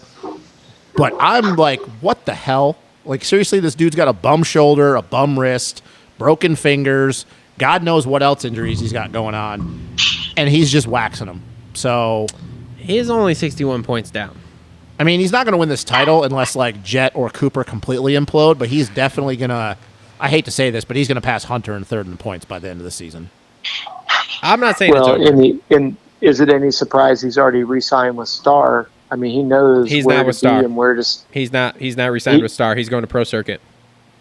Nope, he's already signed with Star. It's a done deal. Says who? No shit. Wait, what? Yep, I've talked to two guys. It's a done deal. He's already signed for next year. Fuck. Dude, that is wild because on Pulp, Holy it definitely shit. was insinuated that he was not re-signed with Star. Yeah, that's a wow. Like, highly- He's already re-signed with Star, and so I just think it's interesting because, you know, what does that? I have no idea what the pay cut or pay increase, whatever that direction may go. But when you look at the depth of that Star team, and for them to bring him back in with the injuries and all that, it goes back right to what you guys are saying. You know, what a different narrative it would have been if it wasn't for the scaphoid and if it wasn't for a couple fingers and if it wasn't for the shoulder. And it goes back to what we said. These guys have very long seasons. A lot of times they're riding injured. Think about what that means for Star. I don't know if it's a 1 or a 2 year deal, but think about that. Makes for an interesting, you know, Supercross that's right around the corner. Wow. Well, I'm happy about that though. Because when I had heard the rumor that he was going to PC, I was like, okay, cool, good for Mitch. But like, what the fuck is Star doing? Well, like I said, it was super insinuated on Pulp last week because on Pulp they legitimately asked him like, so are you going back to Star next year? And he's like, well, we have a deal with someone. It's got to be, yeah. It's the same thing. But it's like, I mean, it begged the question of, okay, if you're re-signed with Star, who you're already riding for, why not just say it? Because it's probably the same thing that happened when everybody thought he was going to Pro Circuit, and then at the last second, like, hey, it's Star. Like, they probably... Yeah, well, just think about it, though. I mean, he's destined to be on a 450 program, and that's just what, you know, Pro Circuit does not have, even though they did that for Brock Tickle that 1 year. You know, he's going to go where that future of a 450 program is at, and obviously Star is where it's at. Man, but I think there's openings in Kawasaki's I'm gonna be repertoire I'm gonna be real here. honest with you, and maybe I'm trying to connect the dots way too much, but like Connect them. Okay, just hear me out, and I'm gonna play the whole conspiracy thing. You're stupid. Wow. Anyways, it really makes me wonder though that if he was on the fence about going to Pro Circuit, like, hey, maybe I'll go to Pro Circuit after my deal's up, and then once the whole Eli thing, because everybody knows the connection that he has to Eli and John and all them. Yeah. Now Eli's on the 450 team.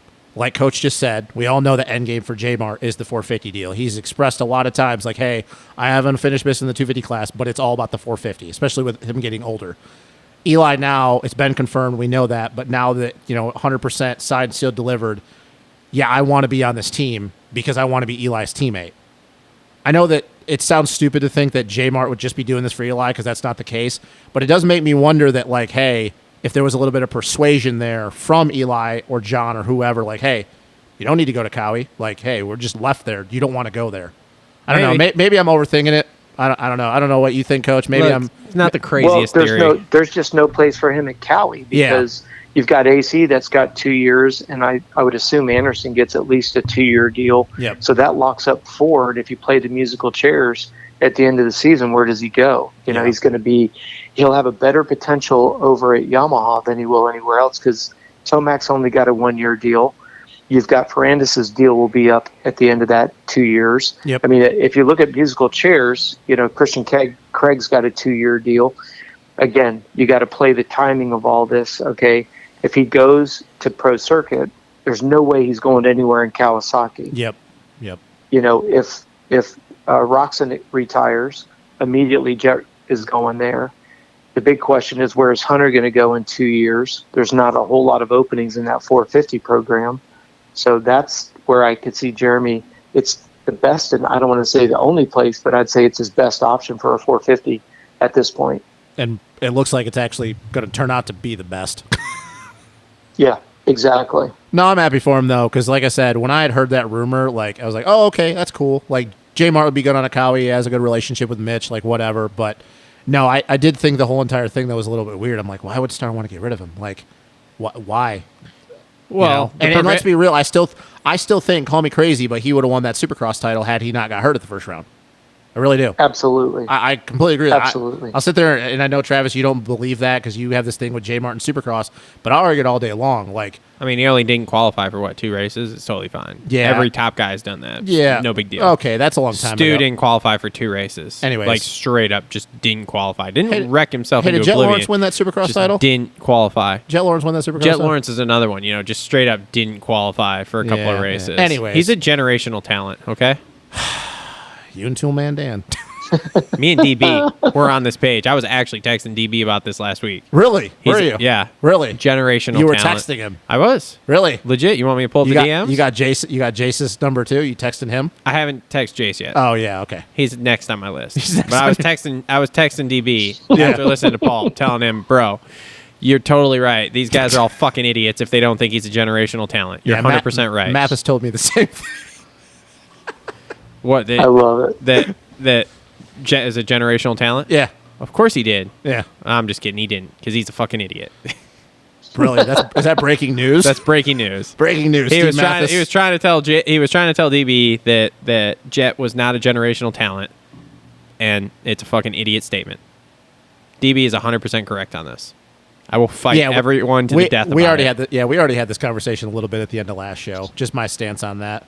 The way if you want to talk about generational talent. Look, just go back and listen to Pulp last week, and you will see how DB I don't lays listen it. to Pulp. Well, go back and listen to it because you Look, need to see the how only DB lays podcast I this listen out. to is Cookie and the Coach, Gypsy Wow. Tales, and Main Event Moto. Gargling noises coming from over there are impressive. Look, we've only had look, when we get Jace on here, I'll say There's the same so thing. much shit all over your Shut face from the your nose being fuck- shoved up Cooksy's ass. All right, I fucking hate you. Ah, no, it's great. Anyways, we got Coach on way past 8:00. He probably has to go eat dinner. yeah. What's for dinner? Why are you asking him that? It's personal. He doesn't need to tell you that. Yes, he does. You know, it's funny you say that. We have a new cookbook that's out, and we have a meat pie from one of our clients that we picked up when we were in Australia.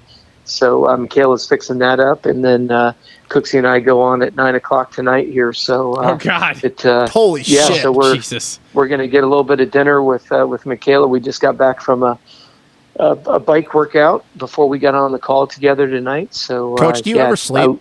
Do you ever sleep? You know, Seriously. I just appreciate you. I appreciate you guys being patient. You know, I mean, the schedule is pretty rigid, but I pretty much can tell you where I'm going to be any day of any week, even a year out. We just shot some videos with David at Whiskey Throttle, and we were kind of teasing about I'm about as left brain as it comes. Like on my daily calendar, it tells me when to take the trash out. It tells me when to literally I have it on when to wake up, when to go to sleep, when we go to the gym, I love including drive time. some people laugh about it, but it's the only way I can get stuff done. But yeah, I'm a big 9 hour a night guy with it when it comes to sleep. But I was just about to ask you that, Coach. God, I wish. I was just about to ask you that. Don't be a hypocrite now. You're telling all you guys get 9 hours, and then if you tell us 4, I'm gonna be real upset. Shit. No, nine is my thing. But Michaela's very patient. Once the eyes open up, it's pretty much wide open. And like I said, we get our workouts in here and there, and we do a lot of talking there. And dinner's something that we really prize as a family. We've done it ever since we've been together. It's just, I don't want to sound like an old fuddy-duddy, but to me, dinner time is great. No phones. We sit, with the kids, and we sit and we talk, and we just make it a priority. How it is. Coach wakes up in his workout clothes, and then he goes on a spin bike ride. No, they're afternoon workout people. Oh, okay. Right? My bad. Yeah, well, we're still kind of screwed up because, we traveled all day Friday. We had a pretty significant delay coming out of. We flew from San Diego to Denver, and then Denver to here, and we had I don't know if the listeners know this, but like the way the airlines do their statistics is as long as they push that plane back, it's on time. And they pushed us back, and we sat on the tarmac about 50 feet from the, where they push you back. We sat there for about 45 minutes, and then they let us go out onto the runway, and we sat there for another 45 minutes. Sick. So we ended up not even getting back to Orlando until, I guess it was right around midnight. Jesus. And then the luggage was backed up. We got our luggage around 1, and we got home around 2. Oh. And then you guys, the listeners, don't care about my life, but essentially came home. We had cooked breakfast at 1:30 in the morning, and by the time we decompressed, we actually went to bed at 3:30 in the morning Eastern time. So we've been kind of playing catch up all weekend long. Oh man! So, but busiest it's good. Man in the I industry. wouldn't change it. Busiest man in the industry. That's all right. So. Well, like the three of us tease off the record. We've been doing this for 35 years. It's the 35-year overnight success, as everybody likes to say. Yes. 100%. Love it. Still working on my 10-year overnight success at this point. Yeah, keep grinding, man. That's just what exactly we do around here. it. We keep grinding. Justin's about to start his 10-year overnight success here in the next 6 months. Yeah, 10-year, man. Just been around it for a long time.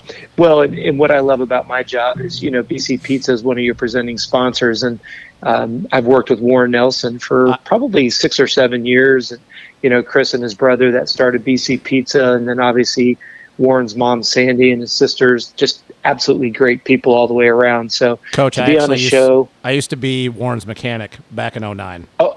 Oh my goodness, what a small little world. Yep, I've actually known the Nelsons for a very long time. I was really good friends with Chantel and Sheena. I've known them since Warren was probably on 65s. There you go. And I actually used to be their mechanic for a little bit. And then my buddy, the one who owns the restaurant that I run, I'm actually the one that got him set up with Chris and all them to get the store going. That's so cool. Yep. So I always forget to mention that. I always just wanted to bring it up, whether it be on air or off. Be like, Nelsons, remember them? But actually, it's funny because I remember when I was up the first time I went up to their house, Warren, when he was still on Super Minis his last year, he was talking to me, and we were getting ready to. We weren't riding that day, but getting ready. He was doing some workouts. He was like, I just got off the phone with Coach Robb. Got all my stuff in there, and it's just funny that all these years later, like here we are. So yeah, that's right. Small world. Small little world, but as the comedian says, it's a small little world, but I wouldn't want to paint it. So it's all good. But thanks always, guys, for having me on the show. I deeply appreciate it, and thanks to listeners for taking the time to listen to us bench race. I always enjoy it, and let me know when you've got time. I'd love to come back. Oh yeah, wait. We have open. I'm gonna schedule over the next couple weeks the last 5 shows. So I've got. I think I've got Unadilla full, and I think that's it. So I've got to get the other ones. Ironman, I think we're full because we're going to be at that race. So we'll do stuff with the riders there in the pits. So the other ones. But I'll touch base with you and get that all lined up. We definitely need to try to get Coach on for the off season of the silly season show. Yeah, that's always a fun one. Oh yeah. Nope, I'm down for it. Whenever you need some sloppy seconds, just give me a buzz. Oh God, Jesus, here we go. Well, Coach, let everybody know where they can find you at. Oh, I appreciate it, guys. Complete Racing Solutions is our website. We've got all kinds of coaching programs. We've got all kinds of resources. You don't even have to pay for them. We've got a lot of videos and articles and stuff. When it comes to coaching, if you're looking for something, whether you're a weekend warrior or maybe you yourself, or you've got a young rider in the family who wants to make it to Loretta's or whatever's important to you, there's all kinds of programs that are there. CompleteRacingSolutions.com. We have a membership area. We do 2 live webinars with all of our members every month. But love to help out any of the listeners. If you've got a frustration that you guys are just like butting your head against a glass ceiling, send me an email, contact@CoachRobb.com, and Jennifer will get that over to me, and I promise I will personally email you back. Just be patient. It may take me a couple days to get back to you, but I promise I will get back to you. We have these conversations in our staff meetings all the time. People are like, hey, why don't you have an FAQ area? I'm like, when a dude emails you and says, hey, I have a spiral fracture, I have a grade 2 concussion, and what do? You can't put that in an FAQ. So I want the listeners to know we'll definitely get back to you, whether it's dealing with an injury or not able to drop weight or struggling with our pump or whatever the issue may be. Hit us up, man. I'll be happy to get on the phone with you. Let's figure out what we can do to fix it. Like I said, it's the sports. I want the sport to grow. I want the riders to be able to go faster, longer, less injuries, and just please let us know how we can help in any way. Cool. Awesome. Well, thanks, Coach, for coming Thank you so on. much. Thanks, guys. Go get some dinner so you can get to Cooksey. Sounds good. Have a good night, Appreciate Coach. it, guys. You have a good show. I'll be listening tomorrow. Awesome. Thank you. Thank you, sir. Later. Thanks, guys. Take care. Bye. All right, Coach Robb again. Awesome. Great guy. Gotta love it. Yeah, it's great. Love it. Should we call Hubert? You could try. See if you pick up. Call. I mean, because, we could hit Meshy up. I'm not calling Meshy. I know. We I'll could call call Bobby. No, Even though he I'm wasn't gonna call there. Hubert. What did Hubert get yesterday? Hold on. Well, yeah, you might want to check that out before you Let me even pull this call him up. up. Cold call him. You're the one. Look, dude. Look, he was having a great day yesterday, I think he was in like 16th or 17th for quite a bit of that first moto.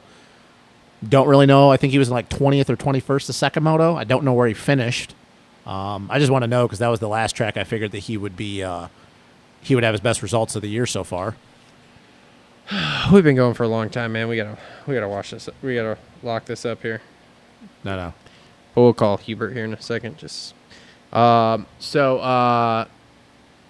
so I don't know what happened between that first moto and that second moto, but holy fucking shit, the second moto is so much better. Yeah, but see, here's the thing, and I, jokingly said what I said earlier about the championship. Like, obviously, 8 points is nothing.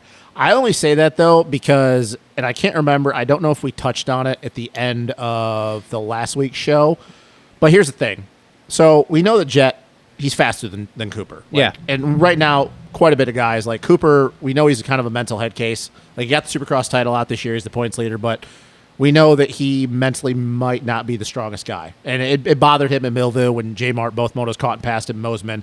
And then the second moto, J-Mart catching and passing him again, especially with the way he did it. Yeah. But here's the thing. 8 points is not anything. Like, you can make that up in a day. Mm-hmm. But Jet needs to get his starts under control. Because I'm telling you this right now. I don't care what you say. I don't care who it says this to me. If you tell me for the next 5 rounds that these are how the starts are going to go, Jet's losing this championship. I will 100%. bet 100%. I don't care how much money. I'm a Jet homer. I'm not going to argue that, man. If he gets a start, we know he's going to win this title. Mm-hmm. But if he continues to get outside the top 10 starts, he's not going to win because the thing is, you're going to guarantee Cooper's going to be 1 through 3 off the start. And Jet just is not going to have time to run him down. He definitely 12th. But if you have Jet get starts like he did yesterday in the second moto, it's game over for everyone else. But see, here's the problem, though. You can say that, and there was a huge difference. I don't know what it was. But he only got second because Cooper went down. Cooper was, 12, 15 seconds out on him? So, yes, I completely agree. But one thing to think about, too, and they said this on the broadcast, we're getting into some tracks that Jet has not been to. Yeah, like Unadilla. We didn't go to Washougal. He didn't go to Unadilla. He's never been to Hangtown. Yep. He's been to Bud's. He was there his rookie year. Okay. Yeah. Okay. So he's been to Bud's in Crawfordsville. So the last 3 out of 5 rounds, he's never been there. Yep. And Unadilla, even though it fits his style more than anything, yeah, Unadilla could go one of 2 ways. I think it's going to go one or 2 ways. I think he's either going to go kill it or he's going to have his worst weekend yet. Yeah. Because we know how rough Unadilla is for first-time guys. Yep. Like, Unadilla is that one track where it's a man's track. Well, did you hear they're filling in Gravity Cavity? Yeah. Sweet. Nationals. 35+2. Men.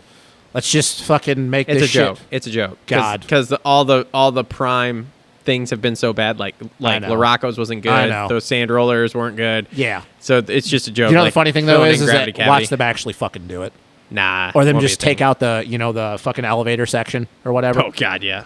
So no, it's obviously not over. But like I said, if you're going to tell me that Jet's going to keep getting 10th place starts, the title's over with. Yeah, he's in because trouble. Justin Cooper's not going to get it. That whole first moto at Southwick, that was a one-time thing. Mm-hmm. He's not going to get a 10th place start. So yes, Jet may have him covered speed-wise, but J-Mart thing though, I'm gonna be real honest with you. I could see him winning at least a moto at least a moto at each of these next 5 rounds. 100%. Like, I could honestly see him going 1-2 or 2-1 and getting every overall from here on out. Can we talk about something I just noticed here? What? I mean, yes, So I was looking up Hubert's results. Mm-hmm. Carson Brown raced 252 banger. in the 450 class. Yep. And he got 18th the first moto, 17th? Yeah. He was beating Cody Schock. 18 He and was- a DNS. He was, yeah, I think that him. What the fuck? I think from him being away from racing, like, he realized that 2 motos. Yeah, but he was beating Cody Schock, dude. He was straight up, but like, 18th on a 252 stroke. at a track that is the least favorable to a 252 stroke. And I don't care if he rides that track all the time. Like, Wild. it's. And like I said, I didn't even know he raced yesterday, to be real honest with you. Yeah, well, his name. I don't pay attention. Yeah. But him and Cody Schock, like, were having a legit, like, they were going at it for like 20 minutes straight. And then obviously Cody got around him, but like, that's impressive to me. Wild. So, You want to call Hubert and talk to him about Sakamoto? I just got one more question before we get on to this. Yeah. The Dylan Schwartz thing. So, I'm a Dylan Schwartz homer. He's Yep. killing it, having a really good season. He had a couple up and down rounds. You have man boner for him? Yeah, I do. No, I think that the fucking the kid's legit. Nothing against the Suzuki. He's making it work, but we know that he should be on bigger and better things. Yes.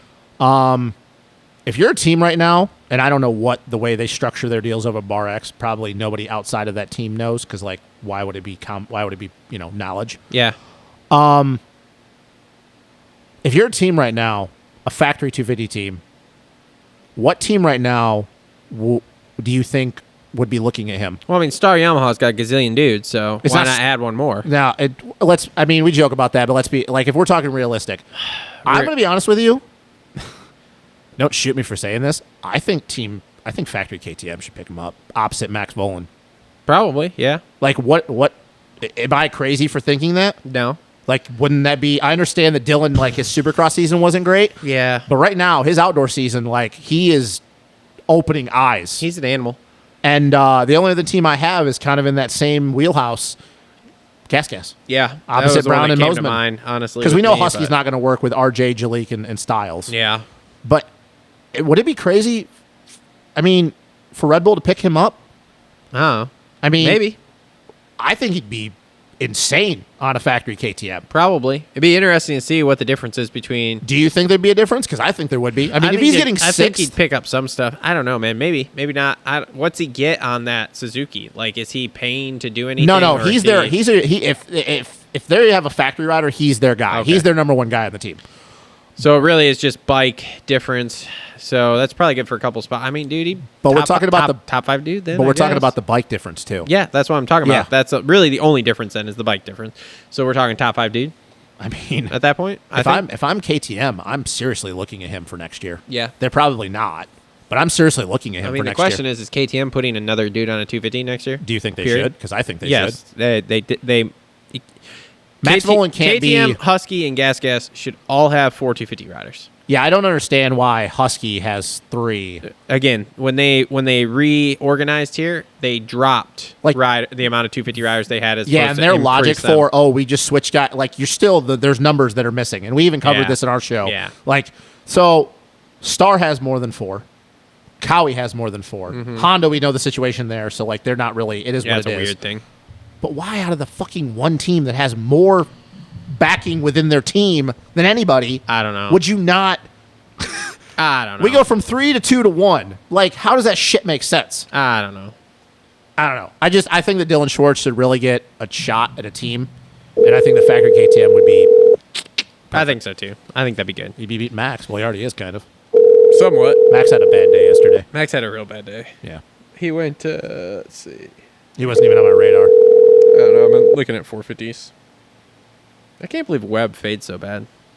Yeah, he's just a Supercross guy. That's a shitty situation. Think it'd be any different on the Yamaha? He's not going to answer. No, I know he's not. We're here trying to talk Well, to is he him. in California? If he's in California, it's 5 there. I mean, going on 6. He's probably doing He should shit. totally answer then. Call has been forwarded to an automatic. Well, never mind. So, yeah, I think that this kind of just proves that Coop is not comfortable running because his speed, like he's shown the last couple motos that his speed at the beginning of the moto is not. It's there. I just don't think he's comfortable running that pace for 35. Fades like a cheap suit. No, see, here's the thing. I don't think it's fading. I think it's just him mentally. He doesn't want to run that pace, and he's even said it. I'm not comfortable going that fast for that long outdoors. I don't think it's him fading because we know that his cardio is not an issue. Yeah. I don't think he's pumping up. I don't think it's a bike issue. I just think that mentally, he just doesn't want to go that fast. Like he's probably looking at going, dude, I got 2 450 Supercross titles. Could get a 3rd next year. I got all this money. I'm the top dog at Red Bull. Mm-hmm. I'm just fine with being a 5 to 10 dude outdoors. Weird. Yeah, it is a little weird though. I mean, we know the Supercross. Does it hurt his legacy in the sport? I mean, I don't think so. Does Kenny never having a Supercross title on a 450, does that hurt his legacy? Maybe a little bit. You think so? Yeah. I mean, like a lot? Not like a lot, but it does hurt it. I mean, does it hurt Eli's legacy that he only has one 450 Supercross title? No, I think that actually helps his legacy, the fact that he at least has one. He got it done. All right, we don't have too much more time because that is going to run out of All right, so, space, so- we got a 3-week break going into Unadilla. We have various events. I like how GL and Weege had to explain to people the reason why we are not on NBC for 2 weeks is the Olympics, as if fucking people didn't already know that. You'd be amazed. 3 weeks going into Unadilla. Winners for both classes. Dilla. Oh, boy. Much Dilla. needed break for actually a lot of these guys. Dylan is going to win at Dilla. Do you think that there's a possibility that with Marv kind of seeing the little bit of old Marv, him very good at Unadilla, Kenny being good at Unadilla, Dylan being Dylan right now, that we could have a Euro 1, 2, 3 in the 450 class? Marv's got to do something more than one time in a row for me to believe that something's going to happen. But I'm saying, is it out of the realm of possibility? Because I'm going to be real honest with you, Eli's not the greatest at Unadilla. It's not out of the realm, but I don't think so. I think you're going to see a Sexton's the only other newfound person. Sexton person going on, and Barsha. Yeah. I am a little... Barsha. It does make me... Bro, we're going to go get some pizza after this. It does make... Pizza and a bagel. It does make me a little nervous, On though. BAM TV. Bam, bam. I don't watch that. Bam. It does make me a little nervous that Sexton... It does make me a little nervous, though, that Sexton got 20 seconds put on him after Eli got around him. That second moto. Bro, No. Sexton blew his wad the first moto. We all know this. Yeah, it kind of seems to happen with him on this 450 now. Plus, Eli was a fucking animal yesterday at second moto. This is okay. So one more thing before you go into your winners. Were you super impressed though with how Eli was pulling an Eli beast mode there? Yeah. And then the last lap, Dylan just turned it, wicked up. Well, Eli said there was a corner that he went outside. He was I don't going remember what outside it and was. straightening out, Yeah, going it. and he said he tried it with Dylan, and Dylan got a super good run on the inside and kind of blocked him or whatever. But Dylan put And in his fastest lap that last lap. Though. Yeah, that was impressive. So was that? Were you thinking? I was thinking, oh, Eli's just going to go. Because did they both go to 213s, or is No, it just no. Eli? Eli only went to 213, Yeah, but Dylan that went was 214.1 or something the last Yeah. lap. But that's the thing, though. Were you thinking that the moment Eli caught him, you were like, one lap, he's going to make a push, and he's going to get around him, and then Dylan just, nope, sorry, It was dude. a surprise that he didn't get Dylan. Yeah, that pretty 'Cause much- the way he was moving. Yeah, that pretty much shows right now that this is that. If you want to look at any moto, that sums up Dylan's season right Yeah, now. yeah. At any moment, he can flip the switch. Yep. And he can wick it up when he wants to. Yep. Yeah. Anybody that has any arguments of, oh, this has not been Dylan's championship since the jump, Yeah. you're fucking high. Pretty much. Like, he is dominant. Like, even without winning a bunch of motos, he is pretty much dominated this entire season. Which is why he is my pick to win Unadilla. Okay. So, 250s.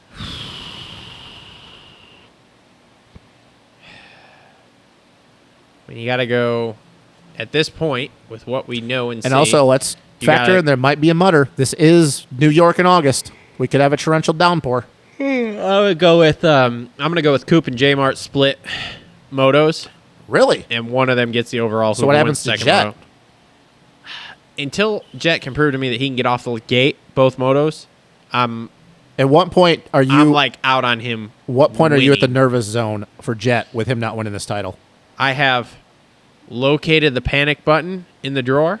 When I do have you press it? pulled it out, and is sitting on the desk. So it's like right here. It's like right here. So like the hand's right here. No, the hand's not over it. Oh, okay. The panic button's like here. The hand's like here. So like what is going to be the for our visual people, like the panic button. What's going to here. be hitting the panic button? What has to happen in the next 5 rounds? Where are you just at? Like, hey, it's if over we so if you go to Dilla, you go to Bud's, and then Crawfordsville, and it's 5 weeks in a row. This is 5 races in a row. What I'm saying is, if you go to Dilla and Bud's, Yep. and we get 15th place starts in all these motos, Those 4 and only motos. work our way into like Fifth. 5th, 6th, 7th, Yeah, okay. all 4 of those motos, Yep. then panic button at gets smashed at Crawfordsville? by Crawfordsville, and we're done. Yeah, because I would say that out of those 5 rounds, Paula and Crawford's or not Paula and Bud's would be the rounds that he's going to do the best. Yeah. But like I said, Unadilla is either going to go one of 2 ways. Either he's going to smash it, or he's going to have his worst 2 motos he's had since he's went pro. 100%. Because that is the one track, and we all know, especially with the long ruts, and especially if it's a monsoon, that things when they go bad, and they keep going bad. They don't get better when things start going awry at Unadilla. Nope. So I agree with the Dylan thing. I just think that If it's a mutter, I actually think we stand a better chance of winning. I think him and Hunter have his chance of going 1-2. Yes. If it's a mutter. I think but so, too. Cooper is also very good at Unadilla in the mud. I mean, look what he did his rookie year. Yes. I don't disagree with the Dylan thing. I mean, you know where I stand on Dylan. I think that he's going to wrap this championship up at Paula. I don't think that there's any reason to not believe that. Yep. And the 250s, I think J-Mart goes 1-1. I think J-Mart right now is out to prove something. I think the only thing, and I don't disagree with him and Coop splitting motos. I think the only reason Cooper won that first moto, don't get me wrong, he rode great at Washougal, was because J-Mart was in 6th or 7th the first lap. Yeah. You tell me that J-Mart's in 3rd the first lap. Yeah. He gets around RJ and Coop pretty quickly. And I think right now we're kind of seeing the dominance that is Star Yamaha. I'll be interested to see in 12 months if we're still talking the same way. I think we are. I really do. Maybe. I mean, I don't know why we wouldn't, because the 12, bike's not. 12 months ago, we weren't talking about Star 450 like we are talking about Star It's not like 450 the right bar's now. gonna. It's not like the bike's gonna get worse. I mean, Yeah. the bike's either gonna be better, even more better, or it's just gonna stabilize. Which, even when being stabilized, it's still the best 2 fucking bikes in the class at this point. Yeah, I guess. Yeah, I don't. Kenny's going to be a big question mark. And Marv. And as for the 250s, I mean, what else? Who is Pierce Brown? Can he keep it up? Can Mosman get a win? Is Joe going to just continue to just slide under the radar and Does get 5th? Jalik get back in there? Does Faulkner ever come out and do anything again? Fortner maybe, Jalik no. Styles maybe have a good moto here and there. RJ will be in there. I mean, we talked about this on the fantasy show. We're kind of at the point where we know who the guys are. I guess my biggest question is at Unadilla, what are the rooks going to do? Because we got the rookies coming in. We got Chance Hymas. We ain't got time to We get got into all this. I'm more interested in that. What are the rookies going to do? Levi Kitchen, Hymas, I have no expectations. Jet Reynolds, Kitchen's a top 20 dude. Kitchen, Reynolds, I have no expectations that he's even going to be in the top 20. I think Reynolds will be outside the top 20. Hymas, I think he could go any which way. I have no expectations on him. I don't know. Yeah, I mean, Because I don't really know that any look other- at like the Texas, like the Spring Nationals. Hymas beat Kitchen.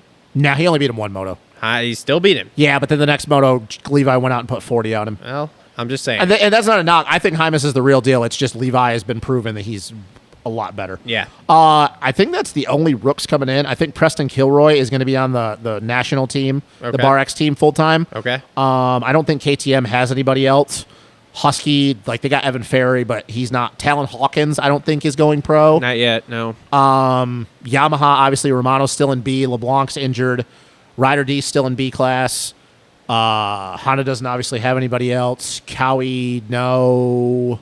KTM, no. Husky, and Gas doesn't have anyone. No, not yet. Yeah, I don't know. It's going to be very interesting. It's either going to go really, really well for the rookies or it's going to go really, really bad. One of the two. There's only 2 ways it can go. It can either go good or it can go bad. You can have it either way. It doesn't matter. They all go 11th, 12th, and 13th. No, I think Kitchen's going to definitely be in the top 20. Kitchen will be top 10 both motos. The Kitchen at Redbud versus the Kitchen you'll see at Unadilla will be the different one.